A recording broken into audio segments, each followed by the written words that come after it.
ஹல்லேலூயா. எல்லாரும் அப்படியே கண்ணை மூடி ஒரு சின்ன ப்ரேயர் பண்ணி ஆண்டவரோட வார்த்தைக்குள்ள போகலாம். Thank you Lord. ஆண்டவரே மக்கு ஸ்தோத்திரம். Thank you Lord.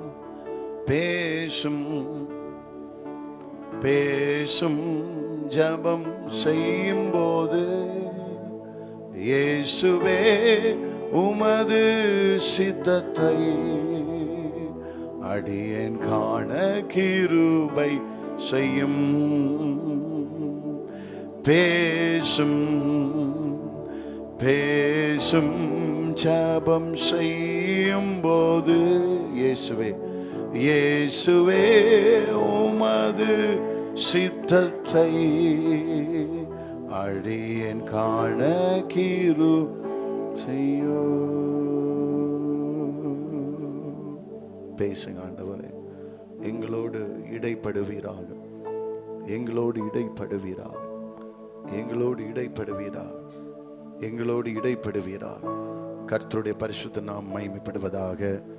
ஆமென். அல்லேலூயா. 3 அல்லேலூயா சொல்லுங்க பார்க்கலாம்.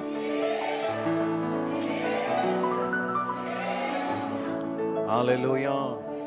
அவர் நம்மளை கவனிக்கிறவராய் இருக்கிறார். அவர் நம்மளை கவனிக்கிறவராய் இருக்கிறார். அவர் கண்கள் பூமி எங்கும் உலாவி கொண்டிருக்குதான். அல்லேலூயா. அவர் கண்கள் எல்லாம் பூமி எங்கும் உலாவிட்டே இருக்கான். இப்ப அவருடைய கண்கள் இந்த சபை மேல இருக்கிறது. இங்க வந்திருக்கிற ஒவ்வொரு பிள்ளைகள் மேலும் தேவனுடைய கண்கள் இருக்கிறது. ஆமென். இத நம்ம சரியா வேதத்தை புரிந்து கொண்டோம்னா நம்ம ஒவ்வொரு கட்டத்திலையும் விசுவாசத்தை காத்துக்கொள்ள முடியும், ஜெயத்தை பெற்றுக்கொள்ள முடியும். அல்லேலூயா. அதனாலதான் சங்கீதக்காரன் சொல்றான், சங்கீதம் 84:5 வாசித்து பாருங்க. சங்கீதம் 84:5.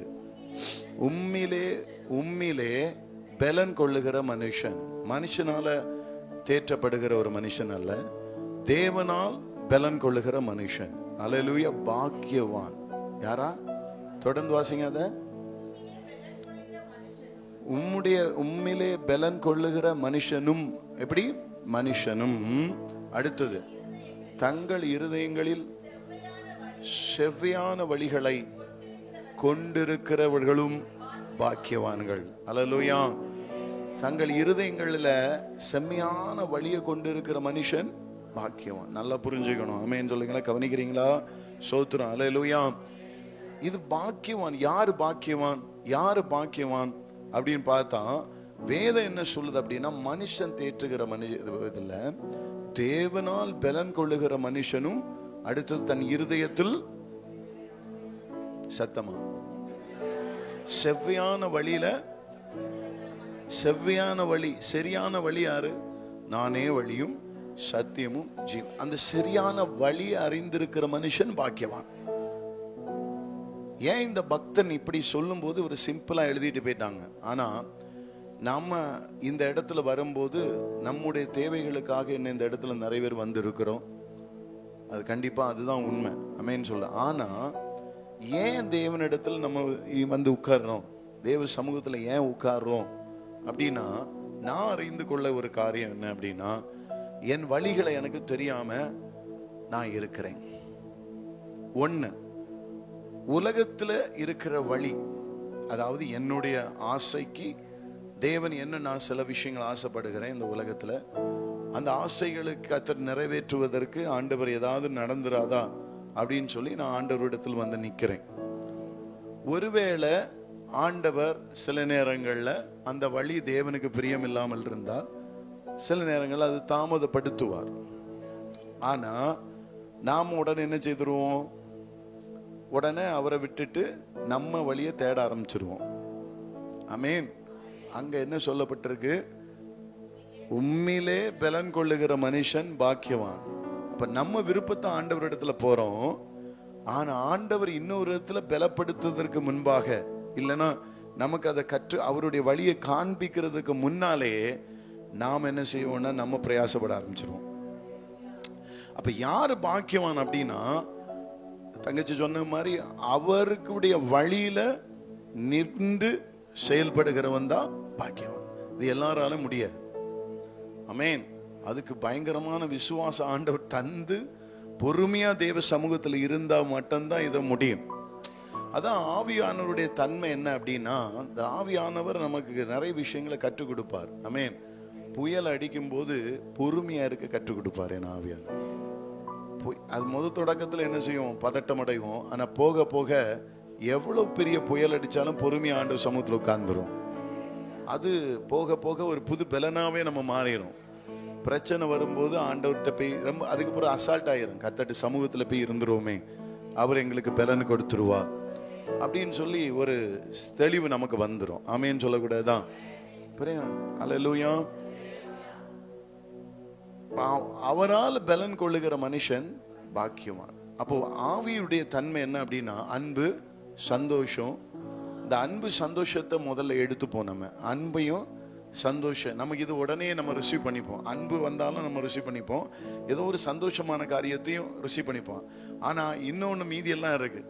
அன்பு, சந்தோஷம், நீடிய பொறுமை. இதை யாராவது எடுத்துக்கிறீங்களா? தேவ சமூகத்துல போய் பொறுமையா இருக்கிறோமா? நேற்றைய தினத்துல கூட நம்ம பொறுமையா இருக்க கற்று தந்தாரு. 10 மணியிலிருந்து 5 மணி வரைக்கும் தேவ சமூகத்துல இருந்து ஆண்டவர் ஜெபிக்க கிருபை செய்தார். போராட்டங்கள் வந்த போதும் ஜெயம் தந்தார். இதுதான் நீடிய பொறுமை. எப்படி தருவாராம்? ஆவியானவருடைய வழிநடத்தல் நீடிய பொறுமையை தருவாராம். ஆமென் சொல்லக்கூடாதான். அப்போ ஆண்டவர் அன்பு, சந்தோஷம், சமாதானம். சமாதானம் இருந்தாதான் நீடிய பொறுமையா இருக்க முடியும். அப்போ புத்திகப்பாற்பட்ட சமாதானம் எங்கெல்லாம் இருக்குமா? பிலிப்பில் சொல்லப்பட்டிருக்கு 3வது அதிகாரம், சிந்தையிலும் என் உள்ளத்திலும்.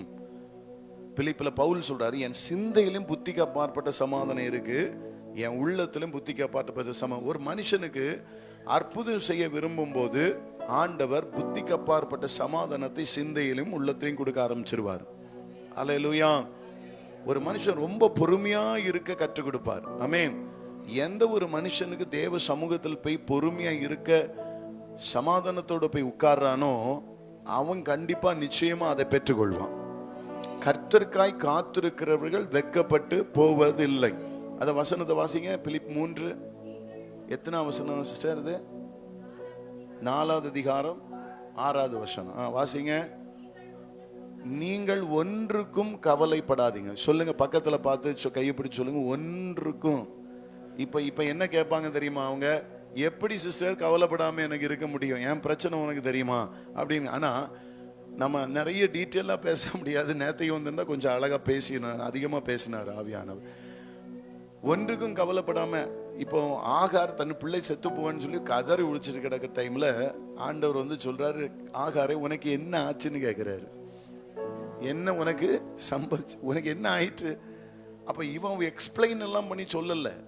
ஆகாருடைய தன் பிள்ளையுடைய சத்தத்தை கர்த்தர் கேட்டார். நல்லா புரிஞ்சுக்கணும். ஆமென். அதே இது யோபுக்கும் அப்படிதான்.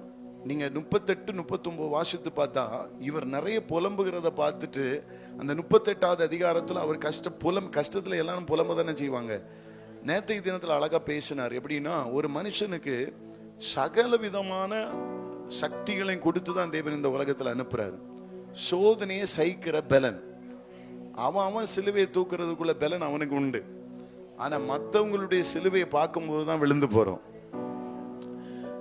யோசுவாவிட்ட பார்த்து சொன்னாரு ஆண்டவர், ஒன்னே ஒன்னு செய், உனக்கு நான் கூட இருப்பேன், உனக்கு பலனா நான் இருப்பேன் அப்படின்னு சொன்னாரு. ஆனா ஒன்னே ஒன்னு சொன்னாரு, நீ வசனத்தை மட்டும் பார்க்கணும். மோசே குறித்த வசனத்தை கற்பித்து நீ மேற்கு கிழக்கு, அதாவது வல சைடம் இட சைடம் நீ பார்க்காதபடி நீ வசனத்தை பார்த்து நட, நீ காத்துக்கொள், நான் உன்னோடு கூட இருந்து பெரிய காரியங்களை செய்வேன்னு சொன்னார். அல்லேலூயா. அப்போ இதுல என்னன்னா, ஒரு மனுஷன் தேவன் பலப்படுத்துகிற மனுஷன் பாக்கியவான்.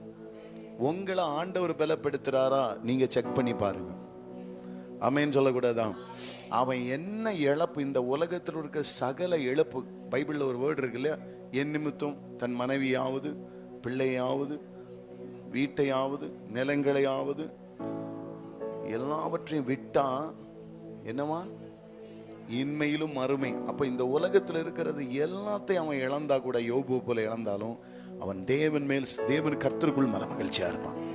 ஏன் அப்படின்னா, யோபு பாருங்க, அவன் சரீரத்தை அவ்வளவு புண்ணாயிற்று, அவனுடைய வாய் தவிர. ஆமென் சொல்லக்கூடாது. அடுத்தது பார்த்தா 10 பிள்ளை ஒரே நாள்ல இறந்து போகுது. அவருடைய எல்லாவற்றையும் நஷ்டப்பட்டாலும் இதுதான் தாசன் அப்படின்னு சொல்றாருல, என் தாசனாகிய யோபுவை கண்டாயா. பிள்ளைன்னா என்ன சொல்லுவான் தெரியுமா? அவன் தேவனால் உண்டான சந்தோஷத்தை மட்டும் அனுபவிக்கிறவனா இருப்பான். அதுதான் பிள்ளைக்கு அடையாளம். இது அல்லேலூயா. அதனால வேதம் சொல்லுது, தேவனால் அந்த சங்கீதம் எடுத்து வாசிங்க, சங்கீதத்துல அந்த வாசிங்க 84 வாசித்து பார்த்தா, உம்மிலே கர்த்தாவே உம்மிலே பலன் கொள்ளுகிற மனுஷன் பாக்கியவான். ஆமென். அடுத்தது, தங்கள் இருதயங்களில் செவ்வையான வழியிலே கொண்டு இருக்கிற மனுஷன் பாக்கியம். செவ்வையான வழி, சரியான வழி இயேசுதான். ஆமென் சொல்லக்கூடாதான்? அதான் கர்த்தருக்குள் மன மகிழ்ச்சியாய் நீங்கள் இருங்கள். இது ஈஸியா கேட்கறதுக்கு நல்லா இருக்கும், ஆனா தனக்கு வாழ்க்கையில் அதை நடைமுறைக்கு கொண்டு வரக்கு பயங்கரமான கஷ்டம். ஒரு மனுஷன் தேவன் அப்படிப்பட்ட பிள்ளையா தேவனே உன்னை உருவாக்கி எடுக்கிறாருன்னா, உங்களை போல பாக்கியமான மனுஷன் யாருமே இல்லை. ஆமென். இதுதான் தேவனால். யோபுவை தேவன் பலப்படுத்தினார். அவன் அவ்வளவு கஷ்டம் அவனுக்கு சரீரத்துல வந்த போதும், எல்லாம் இழந்த போதும், அவன் தேவனுடைய கர்த்தரை விட்டு அவன் விலகவே இல்லை. அவன் வசனத்தை விட்டு விலகல. ஆமென். அவர் பாத அடிச்சுடுவதை பிடிப்பேன்னு சொல்றாரு. உதடுகளின் வசன கனிகளினால் அந்த வசனத்தை நான் என்ன செய்வேன்? விட்டு நான் விலக, என்னை நான் ஆகாரத்தை பார்க்கிலும் வசனத்தை கடைபிடிப்பேன். என்னை சோதித்த பின்பு என்னை பொன்னாய் மாற்றுவார். இதுதான் கரெக்டான தேவனுடைய பிள்ளைக்கு அடையாளம். வேதத்தின்படி நம்ம ஆராய்ந்து பார்த்தா, தேவனால் பலப்படுகிற மனுஷன் பாக்கியவான். ஆமென் சொல்லக்கூடாதான்? அப்ப இங்க இருக்கிற எல்லாருமே எனக்கு தெரிஞ்சு நான் என்னை சேர்த்துதான் மாம்சத்தில் பலன் உள்ளவனா இருக்கலாம், ஆனா ஆவிக்குரிய ரீதியா பார்த்தா பலவீனமா தான் இருக்க முடியும். ஆனா ஆண்டவர் நம்மளை எல்லாம் பலவான மாற்ற விரும்புகிறார். இந்த பலவானுக்கு மட்டும்தான் தேவனுடைய வழி அறிய முடியும். இல்லைன்னா அவன் தன்னுடைய வழியை அறிந்து ஓடுகிறவனா இருப்பான். ஆமென். தனக்கு எவ்வளவு பிரயாசப்பட முடியுமோ, தனக்கு என்ன தோணுதோ அதுதான் செய்வான். தேவனிடத்தில் போய் உட்கார்ந்து செயல்படுகிறவனா இருக்க மாட்டான். ஆமென். தேவனால் பலன் கொள்ளுகிற மனுஷன் பாக்கியவான். பக்கத்துல பார்த்து சொல்லுங்க, கர்த்தர் உங்களை பலப்படுத்தினா அவன் தான் பாக்கியவான். அல்லேலூயா சொல்லுங்களேன். ஆண்டவர் ஒரு மனுஷனை சாட்சியா நடத்துறது எப்படின்னு தெரியுமா? ஒருவன் பலவீனமா இருந்தாலும் துக்கமே வராது. தேவனால் ஆற்றப்பட்டு கொண்டே இருப்பான். அவனை துக்கப்படுத்தவே முடியாது. எல்லாம் உலகத்தில் இருக்கிற எல்லா வஸ்துக்கள் நஷ்டப்பட்டு போனால் அவன் முகம் வாடவே வாடாது. அவன் தேவன் அவனை மகிழ்விச்சுட்டே இருப்பார். அதுதான் உண்மையான வேதத்தின்படி பார்த்தா உண்மையான தேவ பிள்ளைகள். இதெல்லாம் கர்த்தர் சொல்றாரு, முச்செடிகள்ல விழுந்த விதைகள். அது என்ன செய்யும்? உலக கவலையும் பண ஐஸ்வர்ய மயக்கமும் அது என்ன செய்யும்? வசனத்தை செயல்படாதபடி நெருக்கி போட்டு அது பலனற்று போகுமா. ஆனா நல்ல நிலத்தில் விழுந்த விதை 100 மடங்காய் பலன் கொடுக்குமா. அப்ப நல்ல நிலத்தில் விழுந்த விதை யாது? வசனம். இருதயத்துல வசனம். வசனத்தை எடுத்துக்கொள்ள சாத்தான் முடியவே முடியாது. அவன் இருதயத்துல வசனம் கிரியை செய்துட்டே இருக்கும். வசனத்தின்படி தான் அவங்க வாழ்க்கை இருக்கும், தவிர மனுஷனை பிரியப்படுத்துகிற ஒரு காரியம் இருக்காது. தேவனை பிரியப்படுத்தி கொண்டே இருப்பாங்க. அல்லேலூயா. வேதத்தின்படி அப்படி இருக்க முடியுமானா கண்டிப்பா தேவன் பலப்படுத்தினா இருக்க முடியும்.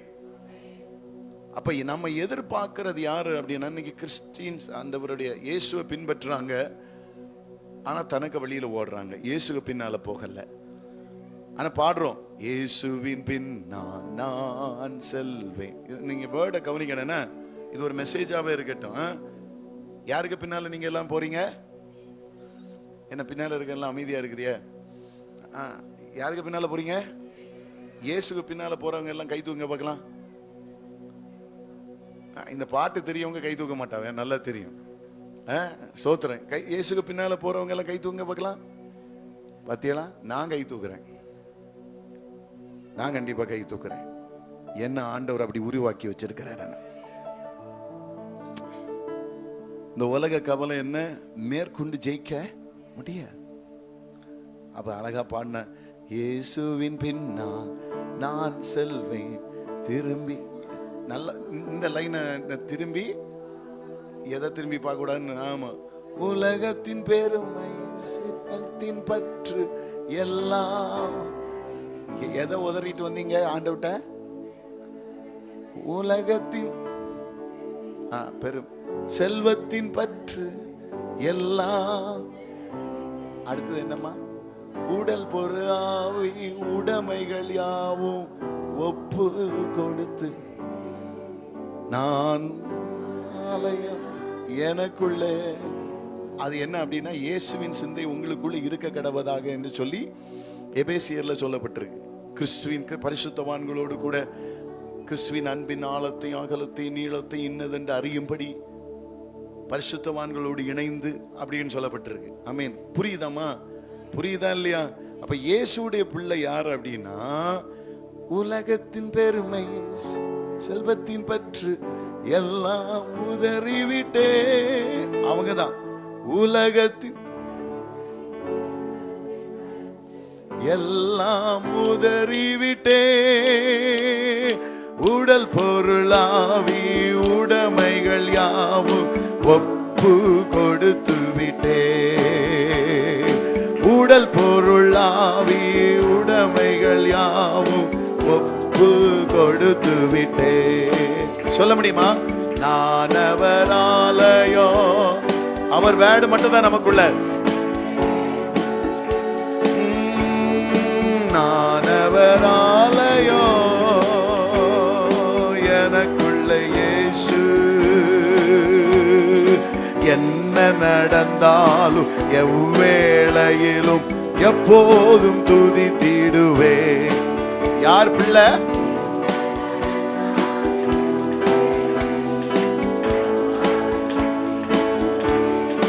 பாடுங்க. இயேசுவின் பின்னா நான் செல்வேன், திரும்பி பார்க்க மாட்டேன். யாரெல்லாம் பிள்ளையா மாறணும் அவங்க மட்டும் பாடுங்க. இயேசுவின் பின்னால, இயேசுவின் பின்னா நான் செல்வேன், திரும்பி பார்க்க மாட்டேன், திரும்பி பார்க்க மாட்டேன். அடுத்து, வேதனை நெருக்கம் இன்னல்கள் இடரல் எதுவும் பிரிக்காது. அவங்கதான் இயேசு பிள்ளை.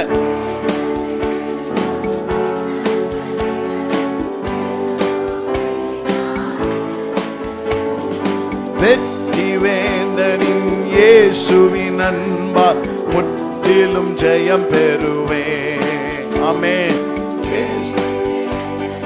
இயேசுவின் அன்பால் முற்றிலும் ஜெயம் பெறு. நிகழ்கின்ற காலமோ, நிகழ்கின்ற காலமோ, வருகின்ற காலமோ, எப்ப இருந்தாலும் நிகழ்கின்ற காலமோ வருகின்ற காலமோ. சேர்ந்து பாடுவோமா? வாழ்வோ சாவோ வல்ல தூதரோ பிரிக்கவே முடியாது. வாழ்வோ சாவோ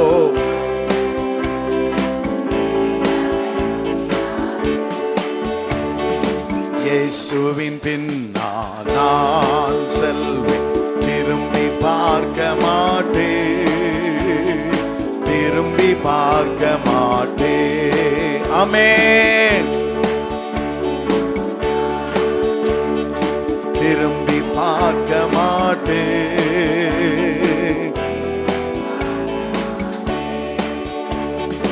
பழையவை புதியவை புகுந்த பரலோக குடிமகன் நான். அப்படி இருக்கணும். புதுசு உள்ள வரணும், பழையதெல்லாம் போனோம்.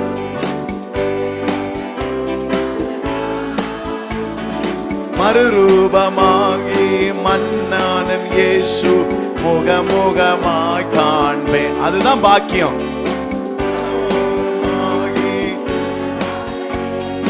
முகமுகமாய் காண்பேன். ஐயா, இதயமெல்லாம் ஏங்குதையா, இதயமெல்லாம் ஏக்கம் உண்டாகட்டும் என் பிள்ளைகளுக்கு. அப்பா இயேசுவே உந்தன் அன்பின் நதியாக என்னாலும் நிரம்பணுமே. இயேசு அன்பின் நதியா என்னாலும்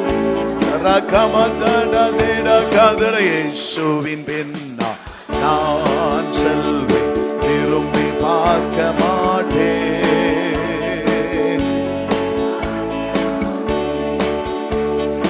இயேசுவின் பின்னா நான் செல்வேன், திரும்பி பார்க்க மாட்டேன்.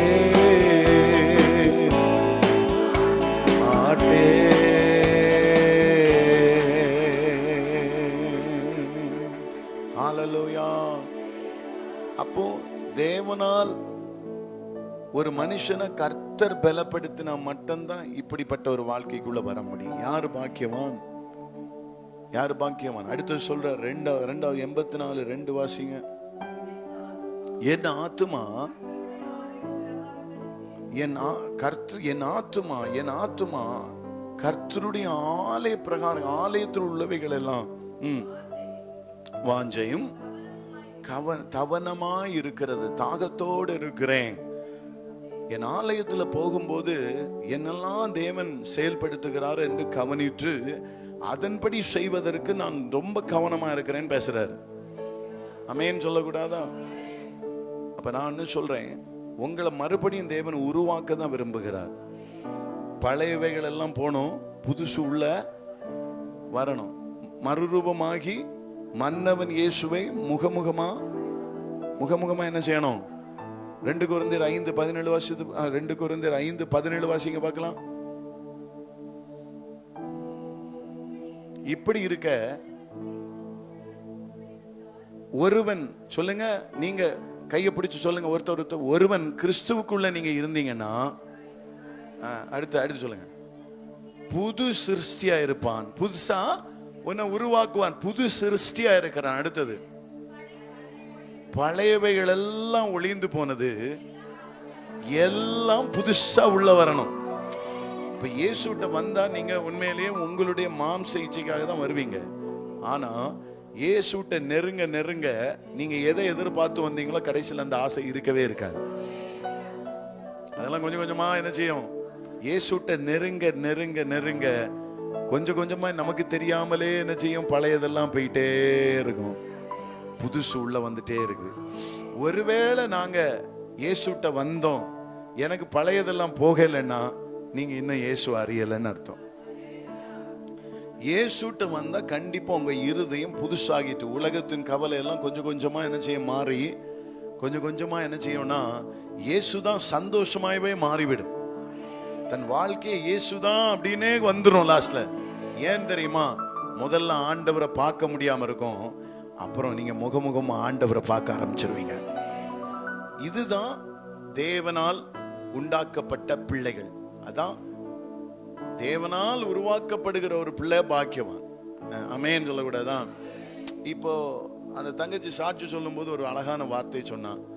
என்ன சொன்னா அப்படின்னா, ஆண்டவரே, எனக்கு எத்தனை வருஷம் கழிஞ்சாலும் எனக்கு பிள்ளை கிடைச்சா கிடைக்கட்டு, ஆனா அது இந்த நாட்களுக்கு போகிறதுக்கு முன்னால இருக்கிற கவலை என்ன பலவீனப்படுத்தக்கூடாது. அதுதான் உண்மை. ஒரு தேவன் வழி நடத்துகிறது, அந்த வேர்டு நான் ஏற்றுக்கொள்கிறேன். அந்த வேர்டு உண்மையாகவே ஒரு பிள்ளைய ஆண்டவர் வழி நடத்துறாருன்னா அதை தான் ஜெபிப்பாங்க. ஆண்டவரே, நான் சோதனையில் விழுந்துடக்கூடாது, நீர் எதை எனக்கு தர்றீரோ அது போதும். அது கிடைக்குதோ கிடைக்கலையோ, அது எதை நீங்க தர்றீரோ அதுதான் எனக்கு இன்பமாவே இருக்கட்டும். சோத்திரம், அல்லேலூயா. இந்த ஒரு உருமாற்றம் தான் ரட்சிக்கப்படுகிற அனுபவம். இல்ல உலகத்து இன்பம், சந்தோஷம், வசனத்தை எல்லாத்தையும் விட்டுட்டு நீங்க அதை பிடிச்சிட்டு இருக்கீங்கன்னா ஒரு மாற்றமும் இல்லை. உங்ககிட்ட ஒரு மாற்றமும் இல்லை. தேவன் உங்களை மாற்றல. தேவனால் நீங்க பலன் கொள்ளல. நீங்க பலன் கொண்டிருந்தீங்கன்னா நிச்சயமா உங்களுக்குள்ள கர்த்தர் தான் பலனா இருக்கிறதுக்கு விரும்பி இருப்பீங்க. ஆண்டவர் எனக்கு தர்றத ஒரு மனுஷனும் பிடுங்க முடியாது. எனக்கு தரது நான் சும்மா ஆண்டவர் சமூகத்தில் இருந்தாலும் வந்து சேரும். அதுக்காக நீங்க பிரயாசப்பட வேண்டியதில்லை. தேவன் நினைச்சு காட்டு புஷ்பங்களை பாருங்க, அது விதைப்பதும் இல்லை, நூற்பதும் இல்லை, அறுப்பதும் இல்லை. அது என்னென்ன வரணுமோ அது தானா உங்க வீட்டுக்கு வந்து சேரும். நீங்க போய் கஷ்டப்படணும் பட வேண்டிய அவசியம் இல்லை. உண்மை, இது 100% உண்மை. ஆனா மாம்சத்துல இருக்கிறவங்க தான் தன்னுடைய இச்சையை, நம்முடைய தன் பலத்தினாலே ஓடுவாங்க. ஆனா தேவனுடைய பிள்ளைகள் அவருடைய சத்தத்தை கேட்கிற அனுபவம் இருக்கிறதுனால பொறுமையா தேவ சமூகத்தில் உட்கார்ந்து அவருடைய சத்தத்தை கேட்டு ஓடுவாங்க. அதுக்கு முன்னால நம்ம இருதயத்துல தெரியும் தேவ சுத்தம் இல்லை, இப்ப நாம போக வேண்டிய டைம் இல்லை. யாருடைய மனுஷனுடைய சத்தத்தை அவன் கேட்க மாட்டான். தேவனுடைய சத்தம் கேட்கிட்டு பழகிட்டோமா, அப்புறம் மனுஷனுடைய என்ன சொன்னாலும் நம்ம கேட்க தோணாது. நமக்கு தெரியும் இந்த காரியம் செய்யறதுக்கு தேவன் என்ன அனுமதிக்கல. மனுஷன் செய்யறதெல்லாம் என்னுடைய வழி கிடையாது, என்னுடைய வழியை நான் பின்பற்றி ஓட விரும்புகிறேன். ஆமென் சொல்லுங்களேன், ஆமென் சொல்லுங்களேன். எத்தனை பேர் கர்த்தருக்குள்ள பலப்படணும்னு நினைக்கிறீங்க? நீங்க எத்தனை பேர் மறுரூபமாகணும்னு நினைக்கிறீங்க? எத்தனை பேர் தேவனுடைய அப்பாவை மகமுகமாய் பார்க்கணும்னு நினைக்கிறீங்க? ஐயா, இந்த பாக்கியத்தை நீ மட்டும் ஒரு அம்மா பெற்றுட்டாங்க அப்படின்னா, ஒரு தம்பி பெற்றுட்டாங்கன்னா, ஒரு ஐயா பெற்றுட்டாங்கன்னா, இதை போல ஒரு மிகப்பெரிய பாக்கியம் இந்த உலகத்துல ஒண்ணுமே இல்லை. ஆண்டவர் ஒருத்தரை தேற்றிட்டாருன்னா அவளுடைய மனக்கவலைகள் எல்லாம் மாறிவிடும். அண்ணாளுடைய மனக்கவலை யாரு மாற்றினா? தேவன் தான் மாற்றினா. ஆமென். அதனாலதான் அழகா சங்கீதத்துல ஒரு வசனம் உண்டு, கர்த்தருடைய ஜனங்களை சமாதானத்தை கொடுத்து ஆசீர்வதிப்பாராம். முதல்ல என்ன கொடுப்பாரா அந்த பிள்ளைக்கு? சமாதானம், தேவனால் உண்டான சமாதானம். அந்த பிள்ளைக்கு அவளுக்கு தெரியும், அவளுக்கு பயமே வராது, சமாதானம். அதனால்தான் இரவில் உண்டாக்கும் பயங்கரத்திற்கோ பகலில் பறக்கும் அம்புக்கோ இருளிலே நடமாடும் கொள்ளை நோக்கியும் மத்தியானத்தில் பாழாக்கும் சங்காரத்திற்கோ பயப்படாது. ஏன் அந்த வார்த்தையை அவங்க சொல்லியிருக்காங்க அப்படின்னா, அவங்களுக்கு இயேசு படகுல படுத்து கிடந்து தூக்கிட்டு இருக்காரு. ஒரு பெரிய புயல் வருது. ஆமென். அடிச்ச உடனே எல்லாரும் அப்படியே காற்றெல்லாம் என்ன செய்யுது, அசையுது. அடி எவனா நம்ம சின்ன ஒரு பூனை ஜாடுனாலே எழும்பிடுவோம் சிக்கி, அப்படிதானா? வீட்டுல சோத்துறான், இவருக்கு கொரட்டை விட்டு தூங்குறாரு. அவ்வளவு புயல் அடிக்குது, மழை பெய்யுது, அவர் நிம்மதியா தூங்கினான்னு இருக்காங்க. அவர் நல்லா தூங்கி கொண்டிருந்தாராம். இவனு கத்துறான், ஐயரே நாம மூழ்கி போறோம், நீர் நிம்மதியா கிடந்து தூங்குறீரே. இதே டாபிக்கை பார்த்தா நான் இது உண்மை 100% உண்மை. நீங்க வளர்ந்தீங்கன்னா இது உங்களுக்கு புரியும். இந்த வசனத்தின் விளக்கு நாங்களும் ஒரு காலத்துல இந்த வசனத்தை எப்படி எடுத்தோம், அந்த வசனம் வாசித்து கர்த்தருக்குள்ள வளரும் போது இந்த வசனம் எங்களுக்குள்ள எப்படி கிரியை செய்யுதுன்னு நாங்க உணர்கிறோம். கர்த்தர் உருவாக்குவார் ஒரு மனுஷனை. அதுக்கு பிறகு போக போக அந்த இயேசுவை பார்த்தா நல்ல நிம்மதியா தூங்கிட்டு இருக்கிறார். அது ஏன் அப்படி தூங்கினான்னா, பிதாவாகிய தேவன் என்ன பார்த்துட்டு இருக்கிறாரு. தேவன் இதை அனுமதிச்சிருக்கிற அந்த காற்றையும் கடலையும் அவர் அனுமதி இல்லாம நான் மூழ்கி போக மாட்டேன். அப்படி மூழ்கி போனா அது தேவ சுத்தமா இருந்தா அதை ஏற்றுக்கொள்றது தயார். இந்த மனப்பக்குவத்துல கர்த்தர் பரிபூரணமா இயேசு இருந்ததுனால தான் அவர் எதுலையுமே கவலைப்படாம இருந்தார். ஒருவேளை உங்களுடைய ஒரு கஷ்டங்கள் நஷ்டங்கள் வரும்போது நீங்க இப்படிப்பட்ட ஒரு காரியம் ஒரு வல்லமைக்குள்ள நீங்க இருந்தீங்கன்னா, உங்க கஷ்ட நஷ்டங்கள் வரும்போது என்ன தெரியுமா நினைப்பீங்க? தேவன் அனுமதிக்காம இந்த காரியம் வராது. நான் காரியத்தை பார்க்கவில்லை, ஆண்டவரை பார்க்கிறேன். எம் தேவன் இந்த காரியத்தை சரிப்படுத்துவார். இதுதான் இருக்கும். ஆமென் சொல்லக்கூடாதான்? இதுதான் தேவனால் உண்டான தெளிவு. ஆவியான வரும்போது தெளிந்த புத்தி உண்டாகுமா? ஆவிக்குரியவைகளை சம்பந்தப்படுத்தி ஒரு மனுஷன் பார்க்கிறானா? ஒரு மனுஷன் ஆவினால் பிறந்தவன் நிச்சயமா தேவனோடு இருக்கிற உறவுள்ள பிள்ளை, இல்ல தேவனால் பலன் கொள்ளுகிற ஒரு பிள்ளை. கண்டிப்பா அவன் நிதானிச்சு அறிகிற ஒரு அறிவு உண்டாகும். கர்த்தருக்கு பயப்படுதலே இந்த ஞானத்தின் ஆரம். இந்த ஒரு ஞானம் எந்த பிள்ளைக்குள்ள இருக்குதோ அவன் தான் தேவனால் நடத்தப்படுகிறவன். அவன் உலகத்துக்காக கவலைப்பட்டு இருக்க மாட்டான், அவன் தேவ சித்தத்தை அறிகிறவனா இருப்பான். இந்த பிரச்சனை எதனால் வந்தது? தேவனுக்கு அனுமதி இல்லாம வராது. நான் இந்த பிரச்சனையில நான் என்ன செய்ய வேண்டும் என்று அந்த அறிவோடு நடந்து கொள்ளுகிறதற்குள்ள ஞானமுடையவனா இருப்பான். ஆமென் சொல்லுங்க. புடுன்னு அங்க எங்கேயும் இங்க அற்புதம் இல்லை, அங்க அற்புதம். ஆண்டவர் எனக்கு சமாதானத்தை கொடுக்கிறாரா? இந்த இடத்துல நான் வரும்போது தேவ பலப்படுத்துறாரா? என் தேவன் இந்த காரியத்தை தாண்டி போக பண்ணுவார். அந்த பிள்ளை அற்புதத்தை நாட மாட்டா, தேவ பலத்தை நாடுவாள். அவ தேவ சமூகத்திலிருந்து அவர் முகத்தை பார்த்து தன்னை அவருக்குள்ள உள்ள கையில மறைத்து கொள்வாள். ஆமென். தன் ஏற்ற காலத்தில் தேவனுடைய சித்தம் வரும்போது அவள் எழுந்து போய் அவன் எழுந்து போய் அந்த காரியத்தை சுதந்திரித்துக் கொள்ளுகிற உன்னத தேவனுடைய நடத்தல் உண்டான பிள்ளையாயிருப்பாய் நீ. ஆமென். இதுதான் உண்மை. ஆமென் சொல்லக்கூடாதான்? ஐயா, ஆலய பிரகாரத்தில் உள்ள காரியங்களை பார்க்க வேண்டும். இந்த சர்ச்சில் நமக்கு ஏதாவது ஒரு கூட்டத்தை வச்சுட்டா வந்துடணும். அல்லேலூயா. ஏன் அப்படி சொல்றேன் அப்படின்னா, அது உங்களை பயங்கரமா உருவாக்கி ஆண்டவரிடத்தில் நிறுத்தும். நீங்க உருவாகணும்னு நினைக்கிற பிள்ளைகள் அதை மிஸ் பண்ண மாட்டாங்க. இல்ல நமக்கு ஏதோ வந்துட்டு போனா போதும், நமக்கு ஏதோ கேட்டுட்டு போனா போதும், அப்படி நிக்கிறவங்க தான் எப்போ ஏதாவது வந்து உட்கார்ந்துட்டு அப்படி போறவங்க. ஆனா ஒரு உருவாகணும்னு உள்ள வாஞ்சு உள்ள பிள்ளை என்னிடத்துல ஏதாவது ஒண்ணு பேசுவார், நான் இந்த ரகசியத்தை கண்டுபிடித்து நான் கர்த்தரோடு இணைந்திருப்பேன் என்று சொல்லி அது திரும்பி திரும்பி திரும்பி உற்சாகத்தோடு பிரயாசப்பட்டு ஆலயத்திற்கு வருகிறதை நம்மளால் பார்க்க முடியும். ஏன் அந்த அனுபவத்தை எதனால நான் அதை சொல்லுகிறேன்னா, எங்களுக்குள்ள இருதயத்தில் இருக்கிற அனல், எனக்கு சின்ன வயதிலே பிடிச்ச அனல் இன்னும் என்ன செய்யல, விடல. காரணம் என்னன்னா, என் தேவனிடத்துல இன்னும் நெருங்குவதற்கு, இன்னும் நான் தெளிவா அவரிடத்துல நான் முகத்தை பார்ப்பதற்கு, இந்த வேதத்துல இன்னும் பல வழிகள் இருந்ததுன்னா அதை நான் பின்பற்றி ஓடுவதற்கு நான் பிரயாசப்படுகிறேன். இது என்னுடைய இருதயத்தின் வாஞ்சியா இருக்கிறதுனால அந்த அனுபவத்தை வைத்து நான் உங்களிடத்துல சொல்லுகிறேன். ஆமேன் சொல்லக்கூடாதா? அதனாலதான் நான் அடிக்கடி சொல்லுவேன், என்னுடைய வாழ்க்கையில எதை இழப்பானாலும் தேவனுடைய சார்ந்திருக்கிற ஒரு விஷயத்துல ஒரு தடை வருமா இருந்தா அது எதுவா இருந்தாலும் என்னை விட்டு தூரமா இருக்கட்டும். உமக்கும் எனக்கும் இடையே எதுவும் என்றுமே வராமல். நான் இந்த பாட்டை பாடும்போது என் மனைவி சொல்லுவா, பாடாதீங்க. அல்லேலூயா. உமக்கும் எனக்கும் இடையே எதுவும் வராம அவர் தான் பாதுகாக்கணும். அவருடைய உறவு எந்த உறவையும், அல்லேலூயா, எந்த உறவும் அந்த உறவை பிரிச்சிடக்கூடாது. முதல் அவருக்கு, அப்புறம் ரெண்டாவது குடும்பம், அல்ல சர்ச் வேற, ரெண்டும் ஒப்பிட்டு பார்க்கலாம். ஆமென். அல்லேலூயா. ரெண்டாவது எனக்கு இப்ப நான் சர்ச்சு ஒரு பாஸ்டரா இருக்கிறதுனால ரெண்டாவது மனைவியோட இந்த சர்ச்சு தான் முக்கியம். அப்புறம் என் மனைவி. அல்லேலூயா. ஆமென். ஏன்னா என்னுடைய தேவன் தந்த கடமையை நான் செய்து முடிக்கணும். இந்த சர்ச்சில் என் தேவன் என் பிள்ளையும் என் மனைவியும் கத்தன நாளைக்கு தரப்புறக்கு எல்லாத்தையும் கத்த பார்த்துக் கொள்வார். இந்த நம்பிக்கை எனக்கு. என் தேவன் எனக்கு தந்தவைகளை நான் செய்ய வேண்டும். என்னுடைய காரியத்தை என் தேவன் செய்வார். நீங்க உண்மையிலே அவருடைய பிள்ளையா நீங்க இருந்து செய்வீங்கன்னா அவர் உங்க காரியத்தில் ரொம்ப கரிசனையா இருந்து உங்களை செய்ய வல்லவரா இருக்கிறார். ஆமென். அல்லேலூயா. இல்லைன்னா நம்ம தான் பிரயாசப்பட்டு நம்மளே தான் வேதனைப்பட்டுட்டே இருக்க வேண்டியதான். ஒரு நாளும் நம்மள பிரயாசம் வாய்க்காது, வீணாதான் போகும். அல்லேலூயா. யாருக்காவது புரியுதா? வளர விரும்புறவங்களுக்கு, வேதத்தை நல்லா அன்பா வாசிக்கிறவங்களுக்கு தெரியும் நான் பேசுறது எவ்வளவு முக்கியமான சப்ஜெக்ட் அப்படின்னு சொல்லி. மற்றவங்களுக்கு இது தெரியாது, இது பெருசா தெரியாது. ஆனாலும் தேவனே நம்மளை பாரப்படுத்துறதுனால அந்த வார்த்தையை நம்ம பேசிதான் ஆகணும். எந்த மனுஷனும் பலவீனம் உள்ளவன், எந்த மனுஷனும் பலவீனம் உள்ளவன். எத்தனை பேர் ஒத்துக்கொள்றீங்க?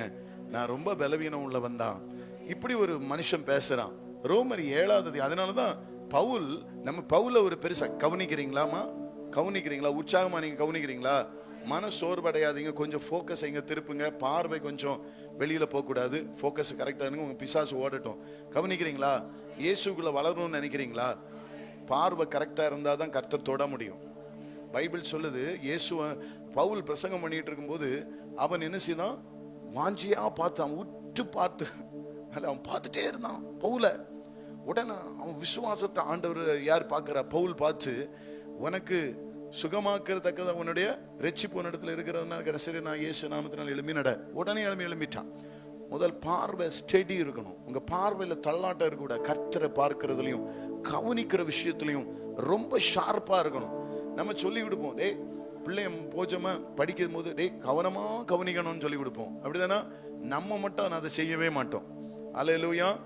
கவனமா இருதயம் திறந்து கவனிக்கணும். சொல்லுங்க, பக்கத்துல பார்த்து சொல்லுங்க, இருதயம் திறந்து அவர் சொல்றதை கவனித்து உள்வாங்கிக் கொள்ள வேண்டும். அது என்னைக்குமே மறக்காது, உங்களை அதை நடத்தி கொண்டே இருக்கும். அல்லேலூயா. இந்த மனுஷன் சொல்றான், ரோமர் 7:8 நீங்க வாசித்து பார்த்தீங்கன்னா, பாவமானது கற்பனையினாலே என்னவா எப்படி சமயம் வருதான்? பாவம் எப்படி வருதான்? கற்பனையில அதிகமா வந்துட்டு இருக்கான். ஆமென். அப்ப நிறைய பேருக்கு நிறைய கற்பனை. நிறைய பேர் நான் தீர்க்க தரிசனம் சொல்றது இப்ப எல்லாம் கற்பனையில தான் சொல்றாங்க. அதல்ல. நீங்க ஆவியில கரெக்டா பரிசுத்த ஆவியான இறங்கி நம்ம மேல வரதும் அவர் லீட் பண்றது நம்ம கரெக்டா உணர்ந்தா மட்டும்தான் நம்மளால என்ன செய்ய முடியும்னா அந்த அவருடைய வார்த்தையை தீர்க்க தரிசனமா ஏற்றுக்கொள்ள முடியும். தவிர நம்ம மனசுக்கு தோன்றதெல்லாம் தீர்க்க தரிசனம் கிடையவே கிடையாது. நம்ம வெறுமையான பாண்டமா இருந்தா தேவன் நம்ம மனசு நமக்குள்ள இறங்கி வந்து நம்மளை லீட் பண்றத கரெக்டா உணர முடியும். ஆமேன்னு சொல்லக்கூடாதா? அப்படின்னா கரெக்டா டிசைட் பண்ணுவீங்க நீங்க. ஏன்னா கர்த்தர் நமக்கு ஏறுகிறதையும் இறங்குறதையும் பார்க்க முடியும். நமக்குள்ள இறங்கி வருவார், நம்ம இருதயத்துல வந்து உட்கார்ந்து பேச ஆரம்பிப்பார். அது வரைக்கும் நம்ம கவனமா காத்திருப்போம். அதான் கர்த்தருக்கு காத்திருக்கிறவர்கள் புதுபலன் அடைந்து கழுகை போல் சட்டை விரி. அப்ப பொறுமையா உட்கார்ந்து காத்திருக்கும் போது என் தேவன் அப்படியே வந்து நமக்குள்ள இறங்குவார்.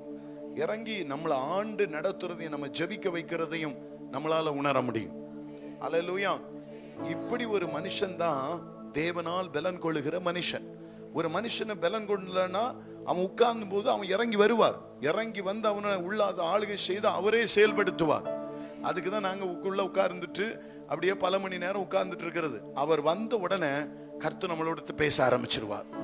இதுல நீங்க பழகிட்டீங்கன்னு வைங்களேன், கர்த்தர் பெரிய காரியங்களை செய்து விடுவார். நீங்க செய்வதெல்லாம் வாய்க்கிறோம். ஆமென். நம்ம ஜெபிக்கிற, ஆவேசப்பட்டு ஜெபிக்கிற, அவர் இறங்கி வந்து நம்மள பேசுற சத்தத்தை கேட்க பழகணும். நம்ம மனசுக்கு தோன்ற விதத்தை மனசெல்லாம் தோன்றது, எனக்கு தோணுது, அதெல்லாம் வந்து என்ன செய்யாது, அது பிசாசா கூட இருக்கலாம். ஆமென் சொல்லக்கூடாதான். தேவ ஆவியானவரோடு கூட பழகணும். அல்லேலூயா. அது கதா உம்மால் பலன் கொள்ளுகிற மனுஷன் பாக்கியவான். அதனாலதான் ஆண்டவர் வேதம் அவர் சொல்றார், உம்மால் ஒரு பலன் கொள்ளுகிற ஒரு மனுஷன், தேவனோடு கூட இருக்கிற உறவு உள்ள ஒரு மனுஷன், தேவன் உங்கள்கிட்ட வந்து பேசுறாருன்னா அவன் மனுஷன் பாக்கியவான். ஆமென் சொல்லக்கூடாதான். நீங்க சொன்ன அதெல்லாம் கர்த்தர் அப்படியே வாக்கியம் பண்ணுவார். ஆமென். நானும் ஊழிய தொடக்கத்துல என்னுடைய விசுவாசத்தை நான் பிரயோஜனப்படுத்தினது உண்டு. ஆமென் சொல்லக்கூடாதான். எனக்குள்ள இருக்கிற விசுவாசம், தேவன் சொல்லுகிறார் இல்ல, நான் கை வச்சா என்ன செய்யணும், கட்டுக்கலாம். ஆனா ஒரு குறிப்பிட்ட காலங்கள்ல நம்ம வளர்ச்சி அடைஞ்சு வரும்போது அதல்ல, தேவனுடைய சத்தத்தை கேட்கிற அனுபவம் பெற்ற பிறகு ஒரு வீட்டுக்கு போகும்போது பொறுமையா இருந்து தேவ சத்தத்தை கேட்டு செயல்படுவோம். அந்த இடத்துல பெரிய வெற்றியே வந்துடும். வித்தியாசங்கள். ஆமென். உங்கள் விசுவாசத்தையும் கனப்படுத்துவார். ஆனா தேவனோடு இருக்கிற உறவு தான் வெற்றியை உண்டாக்கும். எத்தனை பேர் நான் சொல்றது புரியுது? அவங்க மட்டும் கையை தூக்கி அல்லேலூயா சொல்லுங்களேன். கர்த்தர் நிச்சயமா உங்களை ஆசீர்வதிப்பார். பொறுமையா காத்துருங்க, நிச்சயமா உங்களை ஆசீர்வதித்து உயர்த்துவார். உங்களுக்கு நியமிக்கப்பட்ட காரியத்தை கண்டிப்பா உங்களுக்கு செய்து முடிப்பார். ஆமென். தேவையில்லாததை போட்டு நீங்க என்ன செய்யணும், மனசு குழப்பவே வேண்டாம். இப்போ யோபுட்ட வந்து ஒரு 7 பேர் வந்து பேசுறாங்க, ஃப்ரெண்ட்ஸ் இல்லையா? ஆமென். இவர் என்னன்னா இந்த ஃப்ரெண்ட்ஸுடைய பேச்சை கேட்டு கேட்டு தேவன்ல பலன் கொள்ளுகிற ஒரு அனுபவத்தை அவன் விட்டுட்டான். ஆமென் சொல்லக்கூடாதா? அதனாலதான் ஆண்டவர் 38 வந்து கேட்கிறாரு, நீ வீணாய் அலப்பி கொண்டு இருக்கிறாய். அவன் அவ்வளவு வேதனையில இருக்கிறான். இவன் நண்பர்கள், இவரை சுற்றியில் இருக்கிறவங்க இவரை குறை சொல்றதை கவனிக்க ஆரம்பிச்சுட்டான். ஆண்டவர் சொல்றதுதான் கவனிக்கணும் தவிர மனுஷன் எந்த விதத்திலும் குறை சொல்றான், அவன் இப்படி அற்பமா யோசிக்கிறான், நம்ம கவனிக்க வேண்டிய அவசியம் இல்லை. அவரை கவனிச்சா நம்ம வாழ்க்கையில ஒரு பெரிய மாற்றத்தை கர்த்தர் கட்டளை இடுவான். அவரை கவனிச்சு பழகுங்க. குறை சொல்றதுக்குள்ள நீங்க குறை சொல்றானே நீங்க அதை கவனிச்சிட்டீங்கன்னு வைங்களேன், ரெண்டாவது கர்த்தருடைய சத்தத்தை இழக்க வேண்டியது இருக்கும். யோபு தேவனுடைய சத்தத்தை இழப்பதற்கு அது ஒரு காரணமா இருந்திருக்கலாம். தேவனே வந்து ரெண்டாவது காற்றிலே வந்து பேசுகிறார். ஆமென். அல்லேலூயா. நான் யோபு ஐயா குற்றம் சொல்லல, நம்ம எல்லாம் அவரு கிட்ட போகவே முடியாது. ஐயா ஒரு பெரியவர், நம்ம எல்லாம் ஒரு அற்பமும் குப்பையும். ஆனாலும் அந்த சம்பவங்களை தியானிச்சு நம்ம என்ன செய்யணும், நம்ம மைண்டை சரிப்படுத்துவதற்கு நம்ம என்ன செயல்படுறோம். ஆமென். பிசாசு எங்க வருவான், சிந்தனை மண்டலத்தை பிடிப்பான். ஆமென். பவுல் அவ்வளவு தூரம் கர்த்தருக்குள்ள இருந்த பிறகும் அவன் சிந்தையினால் வீணாய் போனேன்னு சொல்றாரு. அல்லேலூயா. அப்ப நிறைய பேர் இந்த இடத்துல வீணாய் போறது எதனால? கை தூக்குங்க. நான் சிந்தைதான் என் வீணாய் போறேன். அந்த சிந்தைக்கு மட்டும் இடம் கொடுக்காம அப்பாட்ட போய் நான் உட்கார்ந்து இருந்தேன்னா என் வாழ்க்கையே பிரைட்டா இருக்கும். நீங்க இந்த ஆவிக்குரிய இந்த கூட்டத்துக்கு வந்த பிறகு எத்தனை பேர் கவலைப்படுறீங்க, ஆண்டவரே கொஞ்ச நாளைக்கு முன்னே நான் வந்திருந்தா எவ்வளவு பலப்பட்டு நஷ்டப்பட்டதெல்லாம் நான் சரியாக்கி இருப்பேன். ரைட்டா? நானே வருத்தப்படுவேன். எப்படி நீங்க எப்படி வருத்தப்படாம இருப்பிய? ஆண்டவரே நான் வரங்களை வச்சு பீத்திட்டு நடந்த காலம் உண்டு. ஆனா ஆண்டவரிடத்துல நான் அப்பவே பொறுமையா உட்கார்ந்து பேசுற சத்தத்தை கேட்டிருந்தேன்னா பல வருஷத்துலே முன்னாலே நம்ம என்ன செய்யலாம். ஆனா கர்த்தருடைய சத்தத்தை கேட்டு வாழ்ந்த நாட்கள் உண்டு. ஆனா சில அற்புதம் நடக்க ஆரம்பிச்ச உடனே வரங்களை நம்ப ஆரம்பிச்சிருவோம், தெரியுமா? ஆமென் சொல்லக்கூடாதான். அது உங்களுக்கு ஆபத்தா முடிஞ்சிடும் பார்த்துடுங்க. உறவை விட்டுறவே கூடாது. உறவை விட்டுட்டு என்ன செய்யக்கூடாது, நம்ம வரங்களை செயல்பட. ஆமா, பிசாசானவன் என்ன செய்தான், உறவை விட்டுட்டு அவன் வரங்களை நம்பினான். அந்த உறவு போன பிறகுதான் தெரிஞ்சு அவனுக்குள்ள சமாதானமே இல்லை. இன்னை வரைக்கும் பிசாசுக்கு என்ன இல்லை? அன்பு கிடையாது, சந்தோஷம் கிடையாது, சமாதானம் கிடையாது, நீடிய பொறுமை கிடையாது, தயவு கிடையாது. நம்ம நிறைய பொறுமை இல்லாத உடனே என்ன சொல்லுவோம்? எல்லாரையும் பிசாசெல்லாம் பிடிச்சிருக்கு கேட்போமா? பக்கத்துல பிடிச்சி கேளுங்க. உன்ன என்ன சொல்லுவோம்? பராமப்பட்டு கிடந்தா என்ன செய்வோம்? உன்ன பிசாசா பிடிச்சிருக்கு அப்படிதானே கேட்போம். ஆமென். ஆமாம். அல்லேலூயா. புரியுதா உங்களுக்கு? ஆமென். உடனே அங்க கொண்டு வந்துருவோம். ஆனாலும் கோபம் மனுஷனுக்கு வரும். ஆனாலும் சூரியன் உதிக்கும் அஸ்தமிக்கிறதுக்கு முன்னால கோபம் தணிஞ்சாகணும். அல்லேலூயா. பக்கத்துல பார்த்து சொல்லுங்க, கோபம் எப்ப தணியணும்? உடனே தணிஞ்சிருக்கணும். அல்லேலூயா. தனியாம இருந்தா அவ்வளவுதான், முடிஞ்சு போச்சு. உங்க வாழ்க்கையை எங்கேயோ சாத்தான். எல்லாரும் அமைதியா இருக்க பார்த்தா எல்லாம் அதுக்குள்ளதான் இருக்காக போல இருக்கு. கோபம் கண்டாலும் பாவம். கோபம் சூரியன் அஸ்தமிக்கிறதுக்கு முன்னால தணிஞ்சிருக்கணும், தணிஞ்சே ஆகணும். அந்த கோபம் அப்படி இருந்துட்டு இருந்தா உடனே போய் ஆண்டவர்கிட்ட போய் அழுது எடுத்து அந்த கோபத்தை உள்ளத்தை தணிச்சு ஆகணும். புத்திக்கு அப்பாற்பட்ட சமாதானத்தை பிலிப்பில நம்ம அன்னைக்கு வாசித்து முடிக்கல அந்த ஃபுல்லாவே. நீங்கள் ஒன்றுக்கு நீங்கள் கவலைப்படாதீர்கள், அப்படி கவலைப்படாமல் எல்லாவற்றையும் குறித்து உங்கள் விண்ணப்பங்களை ஸ்தோத்திரத்தோடு ஜெபத்தினாலும் வேண்டுதலினாலும் தெரியப்படுத்துங்கள். அப்பொழுது எல்லா புத்திக்கு அப்பாற்பட்ட தேவ சமாதானம் உங்கள் இருதயங்களிலும் சிந்தையிலும் ஆளுகை செய்யும். ஆமென். புரியுதா உங்களுக்கு? அப்போ ஒரு மனுஷன் எல்லாத்தையும் இழந்தாலும் தேவ சமூகத்தில் இருக்கிறவங்களுக்கு அவங்க முகத்துல ஒரு வாட்டத்தை கண்டே பிடிக்க முடியாது. அவன் தேவனோடு கூட இருந்தா வாட்டத்தை கண்டுபிடிக்க முடியாது, இல்லைன்னா முகம் ஆடி இருக்கிறத பார்க்க முடியும். அல்லேலூயா. சோத்திரம். பழையவை கடந்தது எல்லாம் புதுசு ஆகட்டும். பக்கத்துல பார்த்து சொல்லுங்க, அம்மா பழையதெல்லாம் போனாதான் புதுசு வர முடியும். பழைய கவலையே உள்ள வச்சிட்டு இருக்காத. கையை பிடிச்சு சொல்லுங்களேன், மாறி மாறி கையை பிடிங்களேன். இத கூட கஞ்சம் பிசுனம் பிடிச்சு முகமா பார்த்து சொல்லுங்க, பழசெல்லாம் விட்டுறாதீங்க, விட்டுருங்க. நிறைய பேர் சொல்ல, ஒரு காலத்துல நான் எப்படின்னு தெரியுமா? அவன் உருப்படவே மாட்டான். புரியுதா? அவன் சொல்லி சொல்லி அவன் அடுத்தது என்ன செய்ய மாட்டான். ஒரு காலத்துல நான் எப்படி, அட இனி எப்படி இருக்க போற அது தெரியாது. ஒரு காலத்துல நான் எப்படின்னு தெரியுமா? ஒரு காலத்தை பற்றி நம்ம பேசி ஒரு பிரயோஜனம் இல்லை. இனி வருங்காலத்தை தான் நம்ம பார்க்கணும். ஆமென் சொல்லக்கூடாதா? அதான பின்னானவைகளை மறந்து நீ முன்னால என்ன நடக்குன்னு பார்த்து ஓடு. பின்னால பார்த்து இருந்தானா கீழே நீ. அதனாலதான் ஆண்டவர் சொன்னாரு, லோத்துடைய மனைவிட்டே பின்னால பார்க்காம ஓடு. திரும்பி பார்த்த மறுபடியும் நீ அங்கதான் நிக்க வேண்டிய இருக்கும். அல்லேலூயா சொல்லுங்களேன். அப்போ முன்னானவைகளை தான் பார்க்கணும், தவிர பின்னாலதை பேசுறத விட்டுறணும். எனக்கு ஒரு சிஸ்டர் தெரியும். அல்லேலூயா. எப்போ பார்த்தாலும் நான் ஒரு காலத்துல எப்படி இருந்தேன் தெரியுமா? ஒரு காலத்துல நான் எப்படி இருந்தேன் தெரியுமா? அவ்வளோ அழகா இருப்பேன், நான் அவ்வளோ அழகா ட்ரெஸ் பண்ணுவேன், நான் அவ்வளோ அழகா மேட்சிங் என்ன செய்வேன், கம்மல் போடுவேன். எப்போ பார்த்தாலும் அது நம்ம போகும்போது அதுதான் பேசிட்டு இருப்போம். அல்லேலூயா. ஒரு நாள் கூட இயேசுவை பற்றி அது பேசவே பேசாது. அதுக்கப்புறம் அந்த பொம்பளை கண்டா நான் ஒரே ஓட்டம். அல்லேலூயா. புரியுதா உங்களுக்கு? அது பின்னாலத பேசி பேசி பேசி வாழ்க்கையில முன்னால இருக்கிறத மறந்தே போயிடும். அல்லேலூயா. நமக்கு என்ன தேவை? பதட்டமா இருக்கா, பொறுமையா இருந்து அவனுக்கு கருத்தை பிடிச்சிட்டு கட்டளை இட்டு முன்னோக்கி போற வேண்டியதுதான் நம்ம வேலை. பிரச்சனை எல்லாருக்கும் வரதான் செய்யா. அவர் கிருபை இருந்தா போதும், தாண்டி போவா பிரச்சனையை விட்டு. அதனாலதான் அழகா சொல்ற சங்கீதக்காரன், அவரால் பலன் கொள்ளுகிற மனுஷன் பாக்கியம். நீங்க பாக்கியவானா இல்லையா? பாக்கியவான்கள். ஏன் தெரியுமா? நீங்க அவரால் கொடுக்கிற பலத்துல வாழ்றீங்க. ஒரு மனுஷன் ஒன்னு தேற்றி நீங்க நடத்தல, தேவன் தேற்றுறார். ஏன் தெரியுமா? உங்ககிட்ட இப்ப வந்து உங்களை தேற்றுறாருன்னா புரிஞ்சுக்கங்க, உங்களுக்கு நான் ஆசீர்வதிக்க போறேன்னு அவர் சொல்றார். நீங்க வேண்டிக் கொள்ளும் போது என்ன உண்டாகுமா? புத்திக்கு அப்பாற்பட்ட சமாதானம் உங்க உள்ளத்திலையும் உங்க சிந்தையிலும் வருதா? உடனே நினைச்சிருங்க, என் ஆண்டவர் நிச்சயமா என்ன ஆசீர்வதிப்பா, நிச்சயமா என்ன ஆசீர்வதிப்பா. அது நீர்க்கார ஓரமாய் நடப்படுகிற அலறி செடிகள் போல இருக்குமா? நீங்க அப்படிதான். நீங்க இந்த இடத்துல ஆலயத்துல நடப்பட்டவர்களா இருந்தா உங்கள் துக்கம் சந்தோஷமாவே மாறிட்டு இருக்கும். சில நேரங்கள்ல 2-3 வராம நீங்க 3 வாரம் கழிச்சு இங்க வந்தீங்கன்னா அதை உடனே ஆற்றி தேட்ட முடியாது. அபிஷேக ஒளிமமரும் ஆலயத்தில் நடப்பட்டவன், உம் சமூகத்தில் வாழ்கின்றவன், உம்மையே நம்பிவள். இப்படி இருக்கிற ஒரு பிள்ளை அவன் மனசுல எவ்வளவு வாழ்க்கையில கஷ்டம் இருக்கட்டும், அவன் முகம் என்னைக்குமே பிரைட்டா தான் இருக்கும். ஆமென் சொல்லக்கூடாதா? பக்கத்துல பார்த்து அபிஷேக,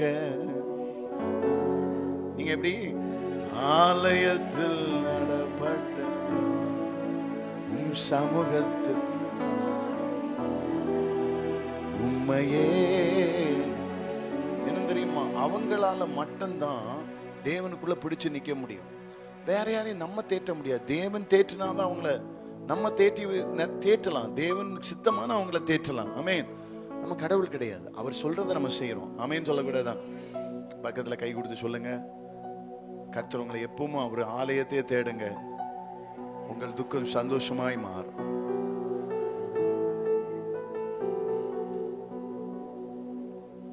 ஒரு வேதனை கஷ்டங்கள் இருந்தா தேவ சமூகத்துல இருந்துருங்க, ஆண்டவர் பிரசன்னத்துல இருந்துருங்க. வேற ஒண்ணும் இல்லை, எல்லாம் பார்த்துக்கலாம், கர்த்தர் பார்த்துப்பாரு.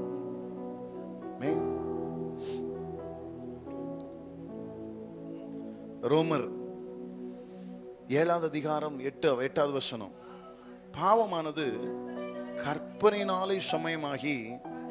இப்ப என்ன பலவிதமான பயம் எங்கோடி வருது? பயம் எப்படி வருது? கற்பனை. ஒரு செய்தி வரும், உங்க குளச்சல் பகுதியிலே ஒரு பூமி எதிர்ச்சி வருகிறது, அப்படி சொன்னா போதும், உடனே ஒரு பெரிய பிலிமே நம்ம எடுத்து முடிச்சிருவோம். ஓ, அது வந்தால் எங்க போக வேண்டும், அங்க போக ஒரு படம், உடனே அந்த படம் தான் ஓடும். இப்படி பண்ணிட்டா எப்படி இருக்கும், அப்படி பண்ணிட்டா எப்படி இருக்கும். ஒரு 3 தியேட்டரே விலைக்கு வாங்கின மாதிரி உள்ள வந்துடும் எல்லாம். கற்பனை. ஆனா இந்த கற்பனை எல்லாத்தையும் உள்ள வரவிடாம காத்தவங்க தான் பரிசுத்தவான்கள். கற்பனை வருதான் உடனே சொல்லணும், பொல்லாத சாத்தானே உள்ள எப்படி வரேன்னு கேட்டேன்.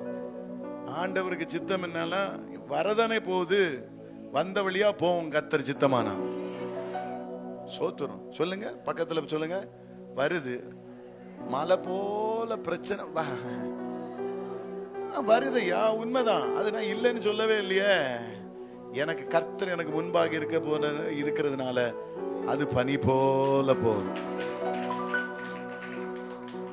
அபிஷேகம் பண்ணப்பட்ட பிள்ளைகளுக்கு தேவன் முந்தினவரா இருக்கு. அப்ப அபிஷேகம் யார் மேல நித்தமும் தேவ ஆவியினால அபிஷேகம் பண்ணி அபிஷேகத்தோட ஜெபிக்கிறாங்களோ, அந்த அபிஷேகத்தோடு இருக்கிற பிள்ளைகள் தேவன் முன்னால நிக்கிறான்னு புரிந்து கொள்ளுங்க. அதனாலதான் டெய்லி நம்ம என்ன செய்யணும், அபிஷேகத்துல பெற்றுக்கொண்ட அபிஷேகத்தை காத்துக்கொள், காத்துக்கொள், பெற்றுக்கொண்ட அபிஷேகத்தை.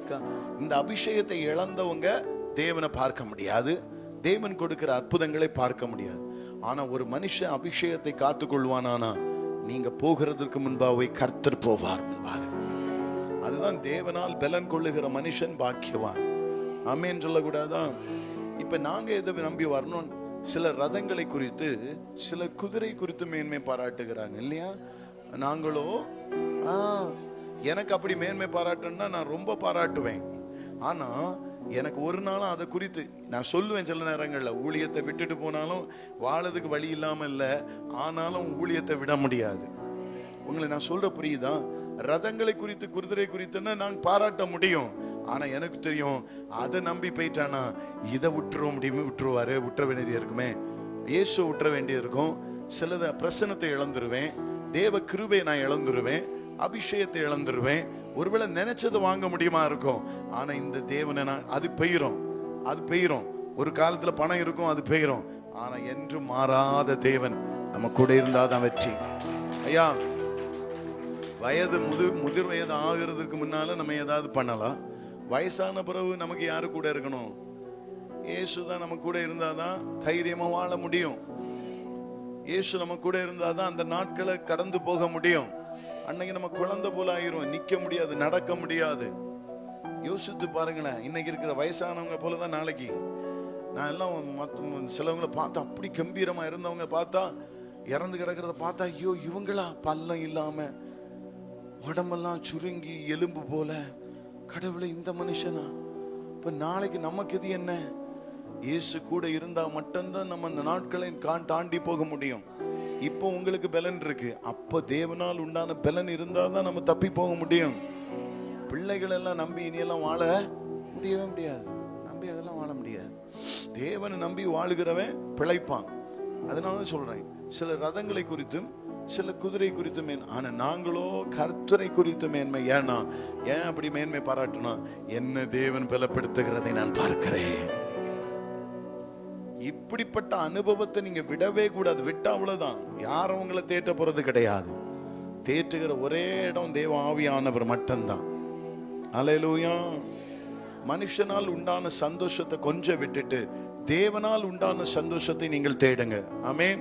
இது உங்களுக்கு பாக்கியமும் நன்மையும் உங்களுக்கு உண்டாகும். அல்லேலூயா. அப்போ கற்பனையில, அந்த கற்பனையில வர விடக்கூடாது. என்ன விடக்கூடாது? ஆமா, அவர் சொல்றாரு, கற்பனை எப்ப பார்த்தாலும் கற்பனையினால நான் விழுந்து போயிடுறேன். வர்றதுக்கு முன்னால கற்பனை கண்டு கற்பனை கண்டு கற்பனை கண்டே வாழ்க்கையை ஓட்டாத. அடுத்தது 11 வாசிங்களா. 11 சகல விதமான இச்சைகளையும் என்னை நடப்பித்தது, அந்த கற்பனையை என்ன அது பலவீனாக்கிட்டு. 11 வாசிக்க பாருங்களேன். கற்பனையினாலே சமயமாகி என்ன வஞ்சித்துட்டு, அவர் சொல்றாரு, என்ன வஞ்சித்துட்டு, என்ன கற்பனை என்ன செய்துட்டு, ஆதாமேவால என்ன செய்தது? கற்பனை தான் வஞ்சிச்சது. ஆமென். மனசும் மாம்சமும் சொல்றபடி நீங்க கேட்கவே கூடாது. உடனே சரண்டர் ஆயிடணும் ஆண்டவருடைய சமூகத்துல வந்து. மனசு உடம்பு என்ன சொல்லுது, மாம்சம் என்ன சொல்லுது, அப்புறம் மனசு என்ன சொல்லுது, அதை நம்பவே கூடாது. உடனே போய் விழுந்துடணும். அதிகமா மனசு ஏதோ பராணப்படுதான், உடனே ஆண்டவர்கிட்ட போய், அப்பா அது முடியலைன்னா பாஸ்டர் வந்து ஜெபம் பண்ணிரு, அப்ப விடுதலை ஆகுவ. மனசு சொல்றது அது பிசாசு, அதான் சர்ப்பத்தின் ஆவி. உங்கள்கிட்ட உள்ள வந்து என்ன ஒண்ணு பேசிட்டே இருக்கு பாத்தீங்களா? ஆவியான வந்தா என்ன செய்யும்? சமாதானம் வரும். அது சஞ்சலம் தவிப்பும் ஓடிப்போம். ஆவியான வந்தா உங்களை சஞ்சலம் இருக்காது. தேவன் பேசுற வார்த்தையை நீங்க கவனிச்சிருக்கீங்களா? ஆமென்றும் ஆமென் இருக்கும், சந்தேகமே வராது. தேவன் உள்ளத்துல பேசிட்டார் அப்படின்னா அந்த காரியம் நடந்தே தீரும்னு உள்ள நம்பிக்கை வந்துடும்.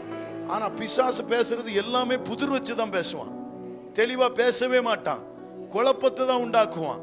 உங்களுக்கு ஒரு மனசுல ஏதோ ஒண்ணு குழப்பம் வருது, ஏதோ ஒரு சத்தத்தை கேட்டு குழப்பம் வருது, அதுதான் கள்ளம் வந்துட்டான் உள்ள, நிம்மதியை கெடுக்க வந்துட்டான் பொல்லாத ஆவி.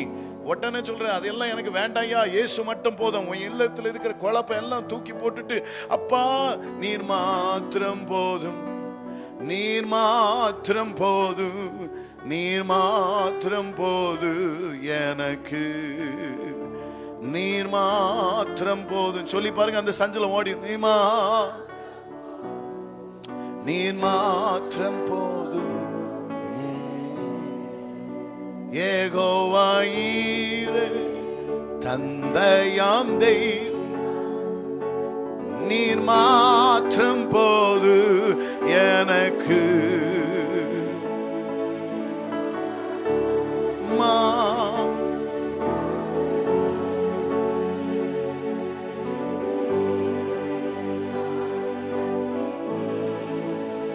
நீர் மாத்திரம்.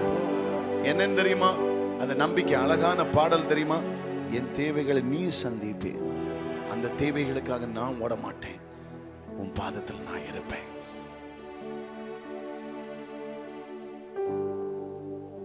நீ மாத்திரம் போதும். கவனமா இருக்கணும். உள்ளத்துல பல விதமான வஞ்சனைக்கு விட்டு கொடுக்க விடாது. மனம் தோன்றதெல்லாம் பிசாசு தான் தவிர ஆவியானவர் உங்களோட ஏறுகிறதை இறங்குறதை உணரணும். நீங்க உங்க அறையில, ஜப அறையில தேவன் இறங்கி வரணும். அது வரைக்கும் அப்பாவுடைய சமூகத்தில் காத்திருக்கணும். அவர் வந்து உங்களை அரவணைப்பார். பாருங்க ஐயா, பாருங்க, வெள்ளிக்கிழமை மீட்டிங் ஒத்தைக்கு நின்று தான் 3 மணிக்கு நடத்தி இருக்கிறேன். அடுத்தது நேற்றைக்கு 7 மணிக்கு நின்று நடத்தி இருக்கிறேன்.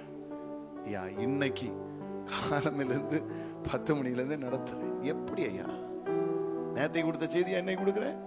எப்படி காப்பி அடிச்சு அடிக்கிறேன்னு சொல்றேன்னா, யாருடைய பிரசங்கத்தையும் நான் கேட்கறது கிடையாது. உட்காருவேன், ஆண்டவர் பேசுவார், அதை பேசுறேன். எப்படி செய்யறேன்? இது எப்படி நடத்துது? ஒரு நாள் 5 பிரசங்கத்தினா 5 பிரசங்கம் வேற வேற தான் இருக்கும். ஏன்னா கர்த்தருடைய சித்தத்தை கேட்கிறவனா. ஒரே பிரசங்கத்தை கொடுக்க சொன்னா கொடுப்பேன். தேவன் என்னோடு பேசுகிறார், தெளிவாய் பேசுவார்.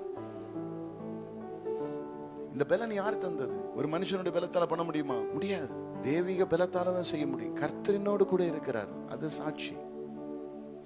ஆமே. சகல பரிசுத்தவான்கள் நீங்க பாத்தீங்கன்னா நைட்டு ஃபுல்லா தூங்கவே மாட்டாங்களா? நான் எனக்கு கேட்டேன், அது எப்படி பிரதர் நீங்க தூங்காமலே இருந்துட்டு எப்படி மறுநாள் எழும்பி போறீங்க? அதுதான் கர்த்தர். எப்பவும் அப்படியே நைட்டு ஜோம் பண்ணிட்டே தான் இருப்பாங்க.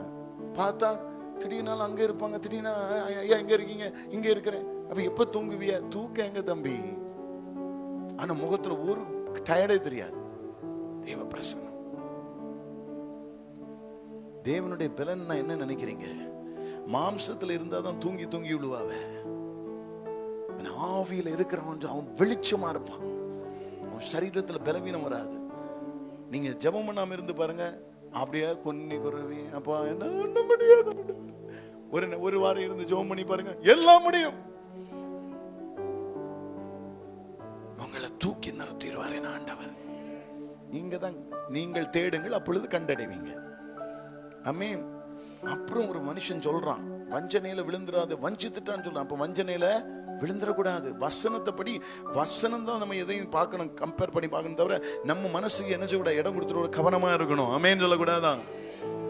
சோத்திரம். அடுத்து சொல்றாரு 2 கொரிந்தியர் 2:12 அதிகாரத்துல சொல்றாரு, ஒரு பவுல் வேண்டிக் கொள்றாரு. எப்படி வேண்டிக் கொள்றாருன்னா, அவருக்கு ஒரு பலவீனம் பயங்கரமா இருந்துதான். அந்த என்னங்கய்யா பலவீனம் வந்த உடனே நம்ம எங்க ஓடுறோம்? இப்ப யாரா இருந்தாலும் நம்மளா இருந்தாலும் சரிதான், சரிதானா? சோத்திரம். அல்லேலூயா. பலவீனம் வந்தா எங்க ஓடுவோம்? ஹாஸ்பிட்டல் ஓடும். Very good. எங்க ஓடுவோம்? ஹாஸ்பிட்டல். அல்லேலூயா. பலவீனம் வந்த போது பவுலையா ஓடல, அவர் ஆண்டவர் இடத்துல போய் விசாரிச்சார், இந்த நோய் எதனால வந்ததுன்னு 3 தரம் விசாரித்தார். ஆமென் சொல்ல விட. பக்கத்துல மெதுவா சொல்லுங்க, சீக்கிரட்டை வெளியில தெரிய விட. பலவீனம் வந்தா பலன் கொடுக்கிறவட்ட போங்க, ஹாஸ்பிட்டல் போறாதீங்க. கீறி போடுவாங்க, கீறி.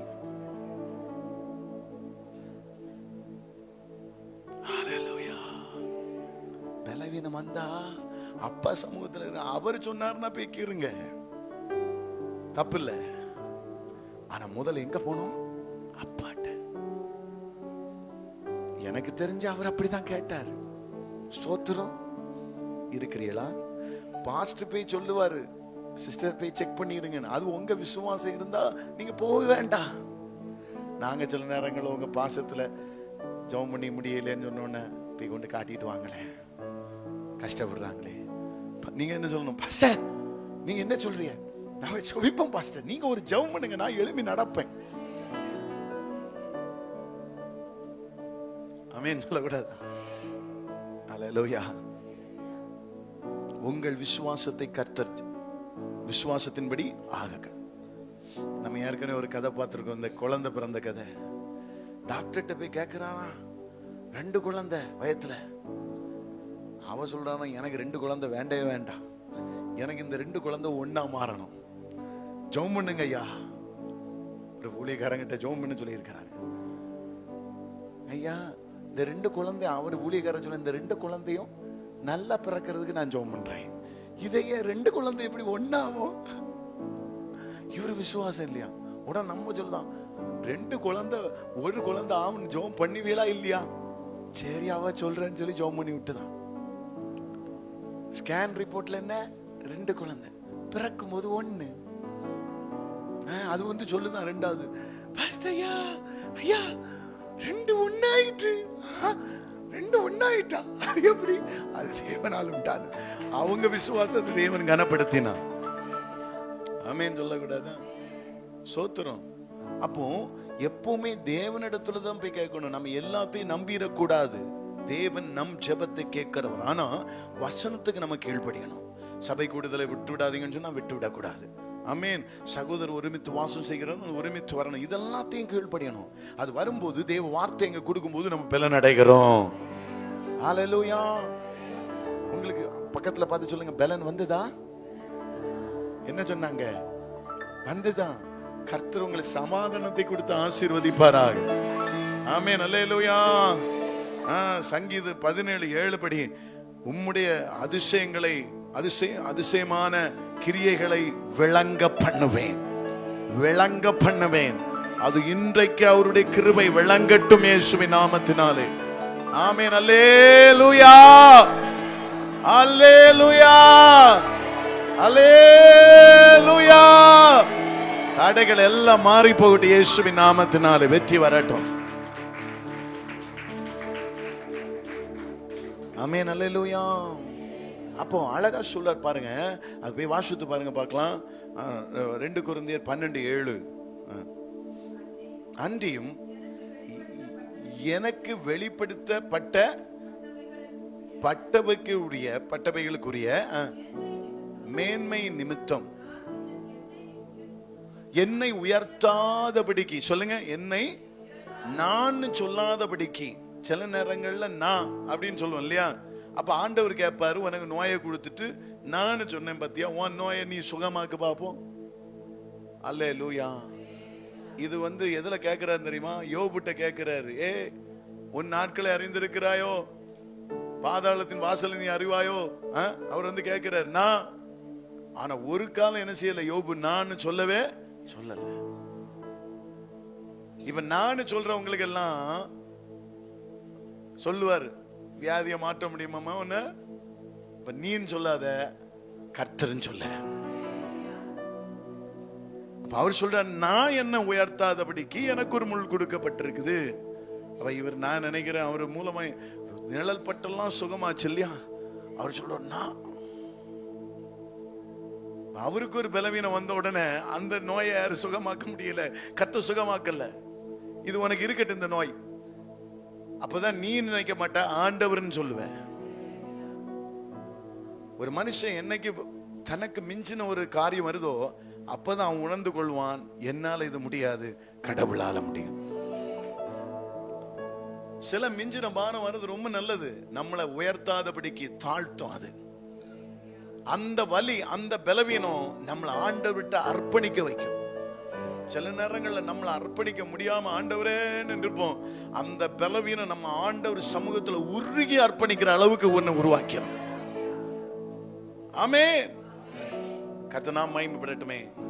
எப்படி இருந்தாலும் எந்த பலவீனமா இருந்தா தேவ நாமத்தை மகிமைப்படுத்தும் அந்த பலவீனம் கர்த்தராகிய இயேசுவின் நாமத்தில் நல்லது. அது என்னை கர்த்தர் உயர்த்தாதபடிக்கு தேவனை உயர்த்துவதற்கு அது உதவி செய்கிறது. நான் சொல்லலாமா, வேதம் சொல்லுகிறது. அதை வாசிக்க பார்க்கலாமே. அன்றியும் மேன்மை நிமித்தம், பாத்தீங்களா அவர் என்ன சொல்றாரு? எனக்கு வெளிப்பட்ட குறித்து மேன்மை நிமித்தம், அதனால் உண்ட புகழ்ச்சி நிமித்தம் அப்படின்னு இருக்கு. வாசிங்க. நான் என்னை உயர்த்தாதபடிக்கு என் மாம்சத்திலே ஒரு முள் கொடுக்கப்பட்டிருக்கிறது.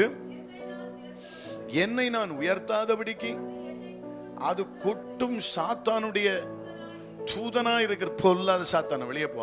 அடுத்ததான், அது என்னை விட்டு நீங்கும்படி 3 தரம் கர்த்தரிடத்தில் நான் வேண்டினேன். அதற்கு அவர், என் கிருபை உனக்கு போதும், உன் பலவீனத்தில் என் பலன் பூரணமாய் விளங்கும் என்று சொல்லுகிறார்.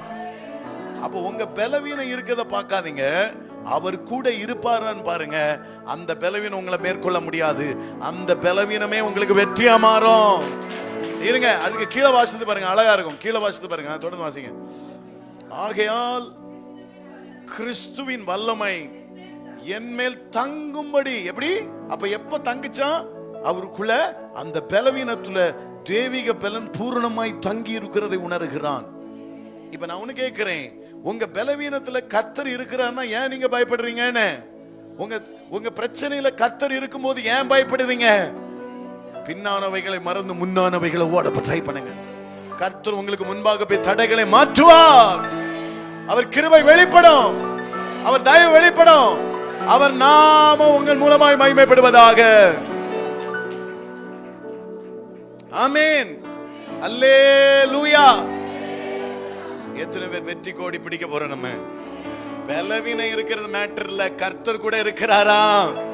சந்தோஷப்பட்டு களி கூர்ந்து மகிழுங்க.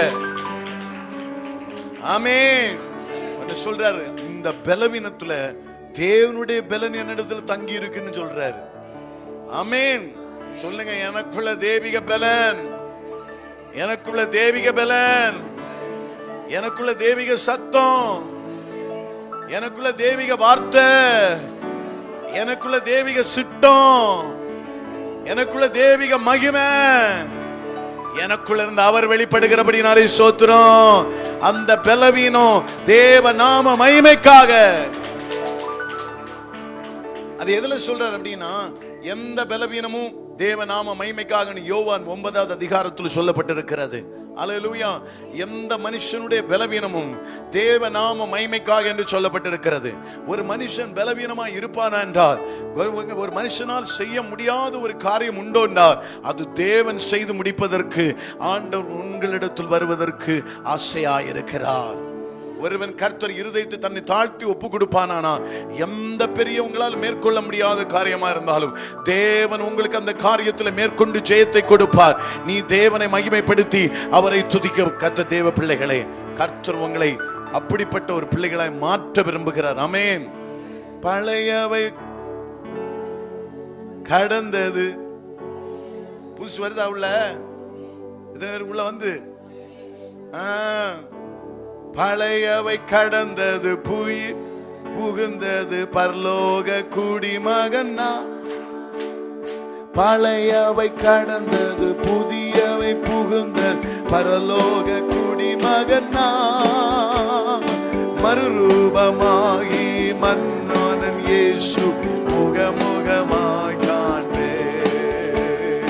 மறுரூபமாகி முகமுகமாய் காண்பே. இதயமெல்லாம் ஏங்குதையா, இதயமெல்லாம் ஏங்குதையா, ஏங்குதையா. இயேசுவே உந்தன் அன்பின் நதியா, என்னாலும் நீந்தணுமே. கைகளை தட்டி, இயேசுவே உந்தன் அன்பின் நதியா, என்னாலும் நீந்தணுமே. தலைக்கு மேல, இயேசுவின் பின்னா நான் திரும்பி பார்க்க மாட்டேன், திரும்பி பார்க்க மாட்டேன். இயேசுவின் பின்னா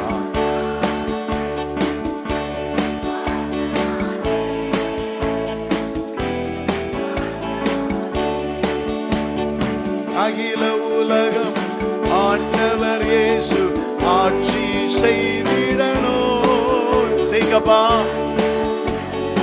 எங்க மூலமா வெளிப்படுங்க. ஆவியில் நிறைந்து சத்தியம் பேசு சபைகள் பெருகிடணும். அப்படியே மாற்றுங்கப்பா. சத்தியம் பேசும் சபைகள். என் சொந்த தேசம், என் சொந்த தேசம் இயேசுவுக்கே அர்ப்பணிக்கிறோம்.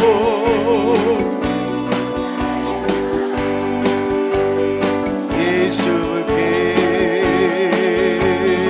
இயேசுதான் வழி என்கிற முழக்கம் என்ன கண்டும் கேட்கட்டும், கேட்கட்டும். சிறு பிள்ளைகள் மத்தியில குடும்பமாய் செபிக்கிற பிள்ளைகள் எழும்பட்டும். தலைக்கு மேல, இயேசுவின் பின்னா நான் செல்வேன், திரும்பி பார்க்க மாட்டேன், திரும்பி பார்க்க மாட்டேன். இயேசுவின் பின்னா நான் செல்வேன், திரும்பி பார்க்க மாட்டேன். நல்ல கைகளை தட்டி கர்த்தரை மகிமைப்படுத்தலாம்.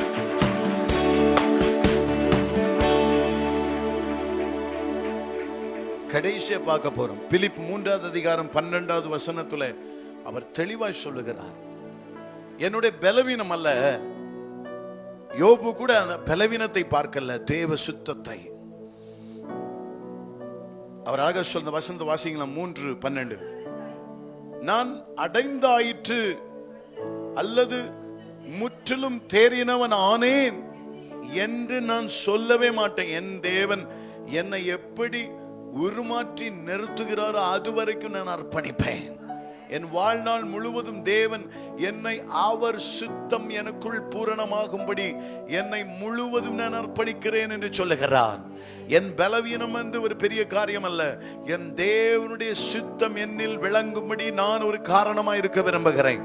இதுதான் ஒரு மனுஷனுடைய வேலையை இந்த பூமியில. ஆமென் சொல்லக்கூடாதான்? நீங்க எல்லாம் ஒரு கருவி, தேவனால் உண்டாக்கப்பட்ட ஒரு கருவி. இந்த கருவி தேவனை நோக்கி இடைவிடாம ஜெபிக்காம இருந்தா நீங்க யூஸ்லெஸ்ஸா மாறிடுவீங்க. யாருக்கும் பிரயோஜனம் இருக்காது. அவங்கள நம்மள ஒன்னும் செய்யவும்.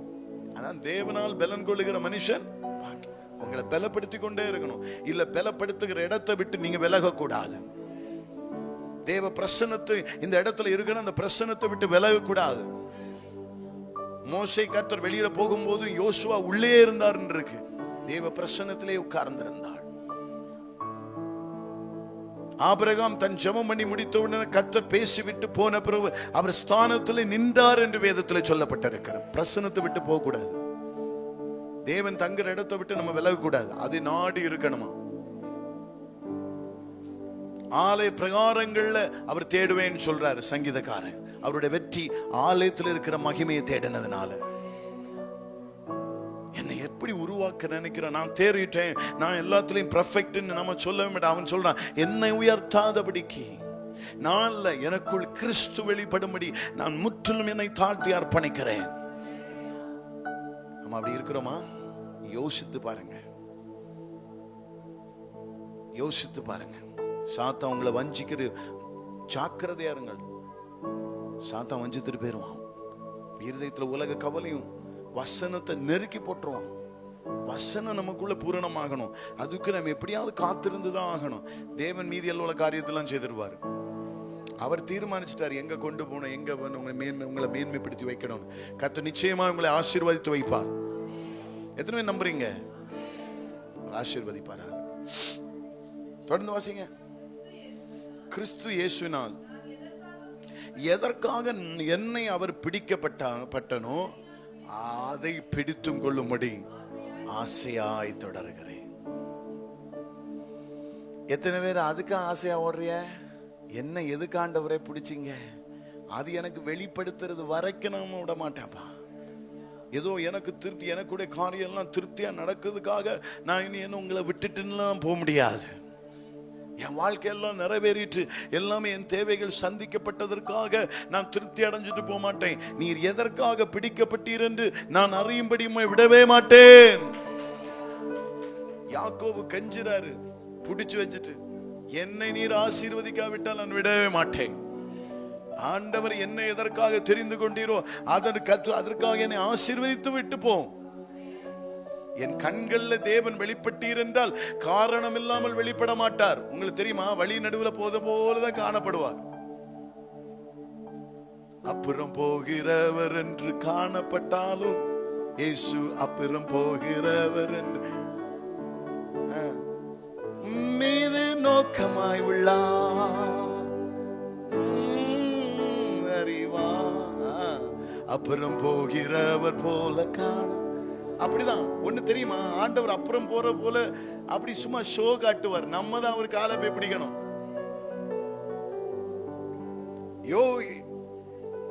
யாக்கோபுக்கு தெரியும், கர்த்தருக்கு சித்தம் இல்லாம என் கண்ணில் இந்த காட்சி கண்டிருக்கவே மாட்டேன்.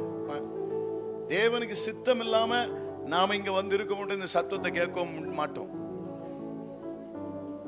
பிடிச்சிடணும். அவருக்கு தெரியும், உங்களுக்கு சித்தம் இல்லாம என் கண்ணில் நீர் வெளிப்பட்டிருக்கவே மாட்டீங்க. அப்படின்னா உமக்கு சித்தமா இருக்கிறதுனால என் கண்ணில் வெளிப்படி என்ன ஆசீர்வதிச்சு போ. அழகான பாட்டு. அப்புறம் போகிறவர் போல அப்படியே போவார். பிடிச்சுக்கணும். நம்ம தான் வார்த்தையை பிடிச்சுக்கணும், பிரசன்ஸை பிடிச்சுக்கணும், சர்ச்சில் பிரகாரங்களை பிடிச்சுக்கணும். இது இல்லாம விட்டுட்டு போயிட்டு லாஸ்ட்ல வந்து பாஸ்டர் பாஸ்டர் அங்க ஒண்ணு நடக்காது. நாங்க என்ன கடவுளா? அழைச்ச அழைப்புல நிக்கணும். அதை பூரணமாகும்படி தன்னை ஒப்பு கொடுக்கணும். அவங்க தான் உண்மையான ஆண்டவருடைய பிள்ளைங்க. எப்படி அழைச்சாரோ, எப்படி தேவன் வேதத்தின்படி நடக்க சொல்றாரோ அப்படியே நடக்கணும். அப்ப தேவன் உங்களை ஆசீர்வதிக்க வல்லவன். உலக ரீதியா ஆசீர்வாதம் மட்டும் இல்ல, அப்ப எதுக்காக நம்ம அழைச்சாரு? இயேசு எதுக்காக அழைச்சாரு? உங்களுக்குள்ள தூசியை தட்டி விட்டுட்டு வரணும். எந்த தூசிய? உலகத்தின் பெருமை. அப்ப இந்த பற்றெல்லாம் விடணும். அதை அவர் தருவேன் தான் சொல்றாரு. ஆனா அதுக்கு மேல பற்றுதலா இருக்கு. பற்றுதல் யாரா இருக்கணும்? முழு இருதயத்தோடு, முழு ஆன்மாவோடு, முழு சிந்தையோடு அப்பாவை தேடுகிற ஒரு பாக்கியம் உங்களுக்கு கிடைக்கணும். அதுதான் வெற்றி, அதுதான் ரட்சிப்பு. மூலிகை ஞானஸ்தானம் எடுத்துட்டேன், என்ன உங்க கேரக்டர்ல மாறிட்டா? ஆவியில நிரம்பி ஜெபிக்கிறேன், ஆவியில நிரம்பி ஜெபிக்கிறேன், என்ன வந்தது? அவர் வந்தா சூழ்நிலை மாறுமே, உங்களுக்குள்ள மாற்றம் வருமே. மாற்றம் வந்துட்டா ஆவியான இருக்கிறார். நீங்க ஜெபிக்கிறது இல்ல, வேத வசனத்துல தேவ சித்தத்தை தேடுறது இல்ல. அதனாலதான் நீங்க மாறாம இருக்கிறீங்க. நீங்க தேடுனா கண்டிப்பா உங்களை மாற்றுவார். இதெல்லாம் உங்களுக்கு தேவைன்னு எது உங்களுக்கு அதிகமான கவலையை கொடுக்குது? இந்த மாதிரி தாட்ஸ் தானே.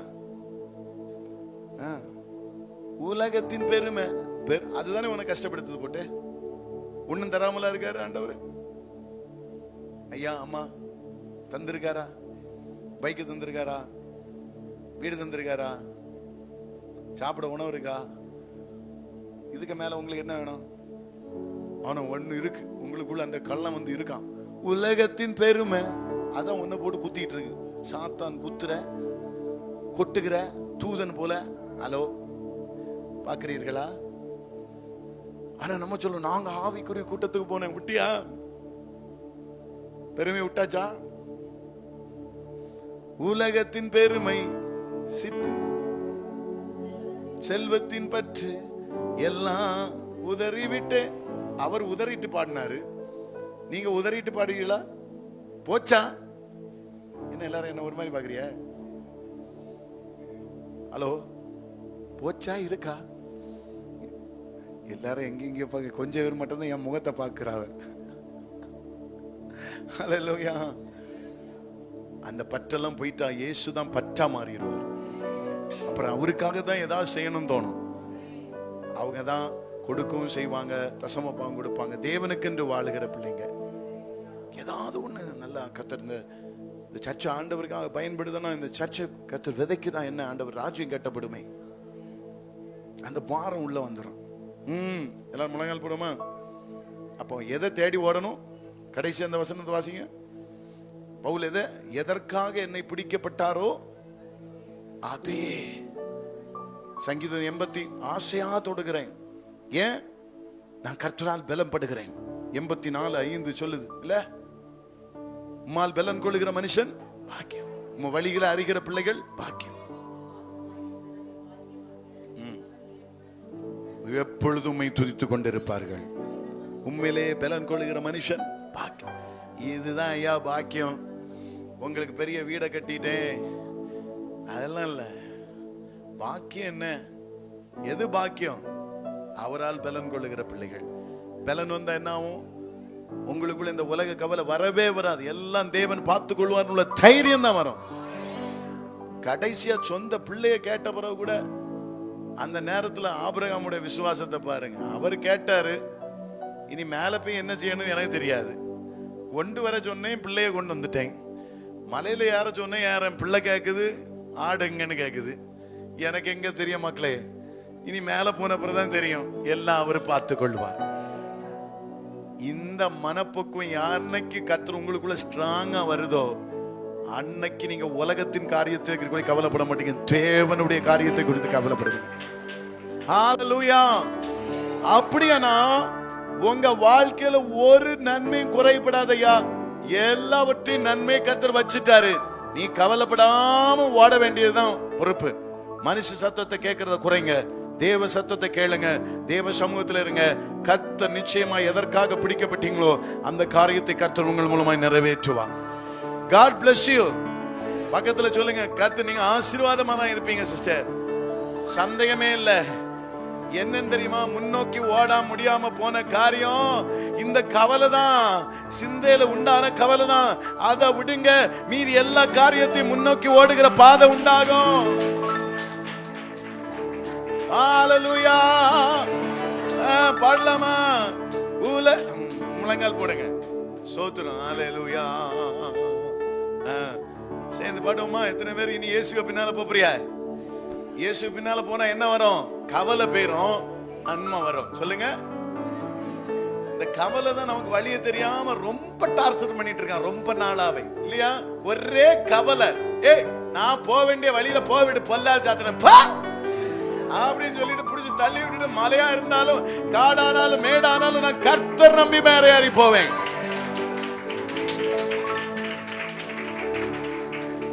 ஆமென். இயேசுவின் பின்னா நான் சந்தோஷமா பாடணும். என்ன?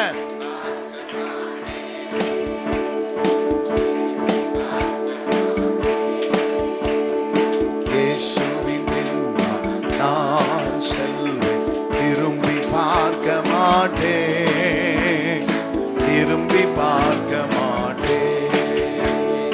வேதனை நெருக்கம் இன்னல்கள் இடரல் எதுவும் பிரிக்காது இனி இனி இனியாமே, எதுவும் பிரிக்காது. சத்தமா பாடலாமா?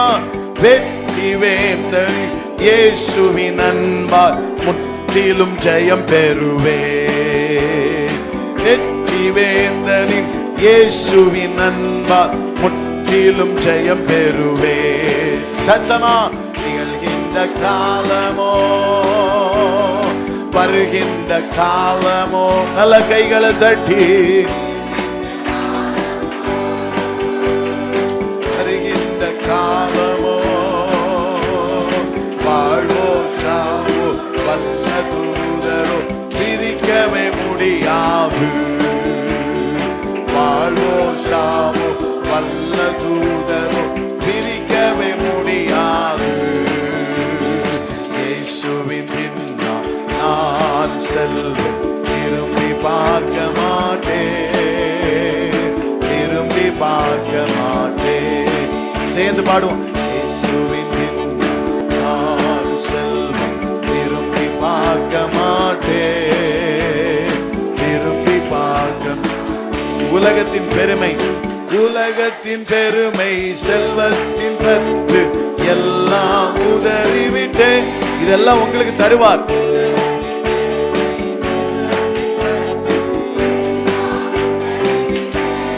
சத்தமா? உடல் பொருள் ஆவி உடைமைகள் யாவும் ஒப்பு கொடுத்து விட்டேன். உடல் பொருள் ஆவி உடைமைகள் யாவும் ஒப்பு கொடுத்து விட்டேன். சத்தமா பாடலாமா? நான் அவர் ஆலயோ, எனக்குள்ள இயேசு. சத்தமா? நான் அவர் ஆலயம். அப்படியே ஆகட்டும் இயேசுவின் நாமத்தினால. என்ன நடந்தாலும் எவ்வேளையிலும் எப்போதும் துதித்திடுவேன். வெற்றி வரணுமா? துதிங்க. தலைக்கு மேல கைய தட்டி இயேசுவின் பின்னால்,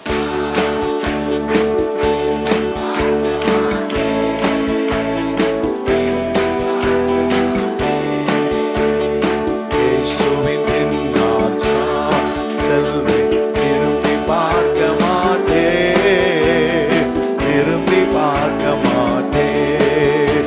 அல்லேலூயா அல்லேலூயா அல்லேலூயா அல்லேலூயா.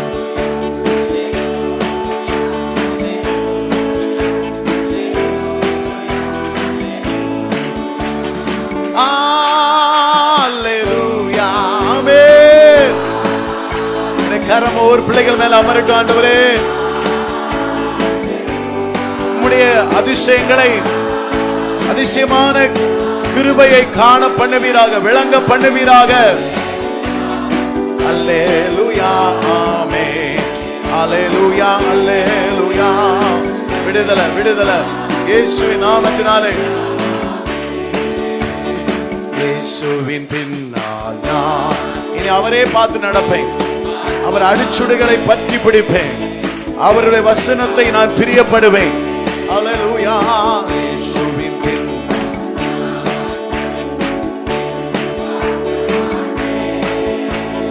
திரும்பி பார்க்க மாட்டேன். கைகளை தட்டி நன்றி அப்பா, நன்றி இயேசுவே, நன்றி அப்பா. பிதாவே உமக்கு நன்றி. வந்திருக்கிற ஒவ்வொரு பிள்ளைகளுக்கும் உம்முடைய மகிமை, உம்முடைய அதிசயமான கிருபைகளை விளங்க பண்ணுவீராக. உம்முடைய அதிசயமான கிருபைகளை விளங்க பண்ணுவீராக. வருஷத்துல நன்மையினால திருப்தியாக்குவீராக, திருப்தியாக்கி நடத்துவீராக. எங்க பிள்ளைகளை அப்படியே மாற்றுவீராக. ஹல்லேலூயா, ஹல்லேலூயா, ஹல்லேலூயா. எல்லா தடைகளும் கர்த்தர் மாற்றி போட்டதற்காக நன்றி சொல்லி இயேசுவே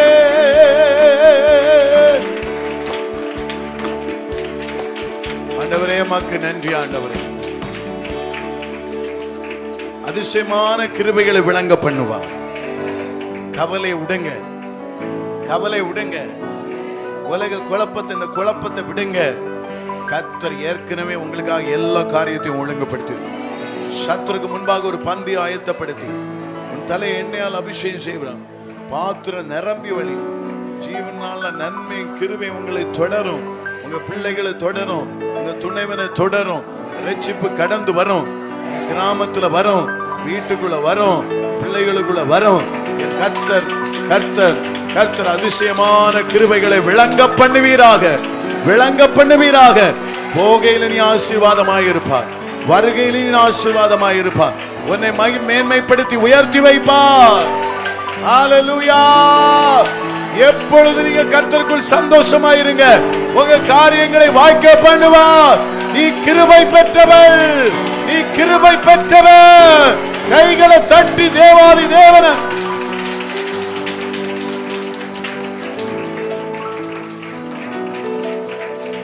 கர்த்தருடைய கிருபைக்காக, தயவுக்காக நன்றி. நல்ல வார்த்தைகளுக்காக, ஆராதனை சமயத்துல ஆண்டவர் வெளிப்பட்ட கிருபைகளுக்காக நன்றி.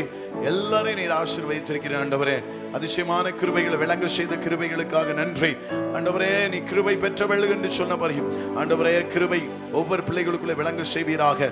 கர்த்தருடைய கரம் விலகாமல் இருக்கட்டும், கர்த்தர் கூட இருப்பீராக. கர்த்தருடைய சமாதானம் எப்பொழுதும் இருக்கட்டும், கர்த்தருடைய வழிநடத்தல் எப்பொழுதும் இருக்கட்டும், கர்த்தருடைய பாதுகாப்பு எப்பொழுதும் இருக்கட்டும். கர்த்தருடைய சித்தம் அவங்க வாழ்க்கையில் நிறைவேறட்டும். தீங்கு தூரமா இருக்கட்டும். நன்மை கிருபை உங்களுக்கு தொடர செய்வாராக. ஆமென். இயேசுவின் நாமத்தில் ஜெபிக்கிறோம் பிதாவே. என் ஆத்துமாவே கர்த்தரை ஸ்தோத்திரி, என் முழு உள்ளமே என் ஆத்துமாவே.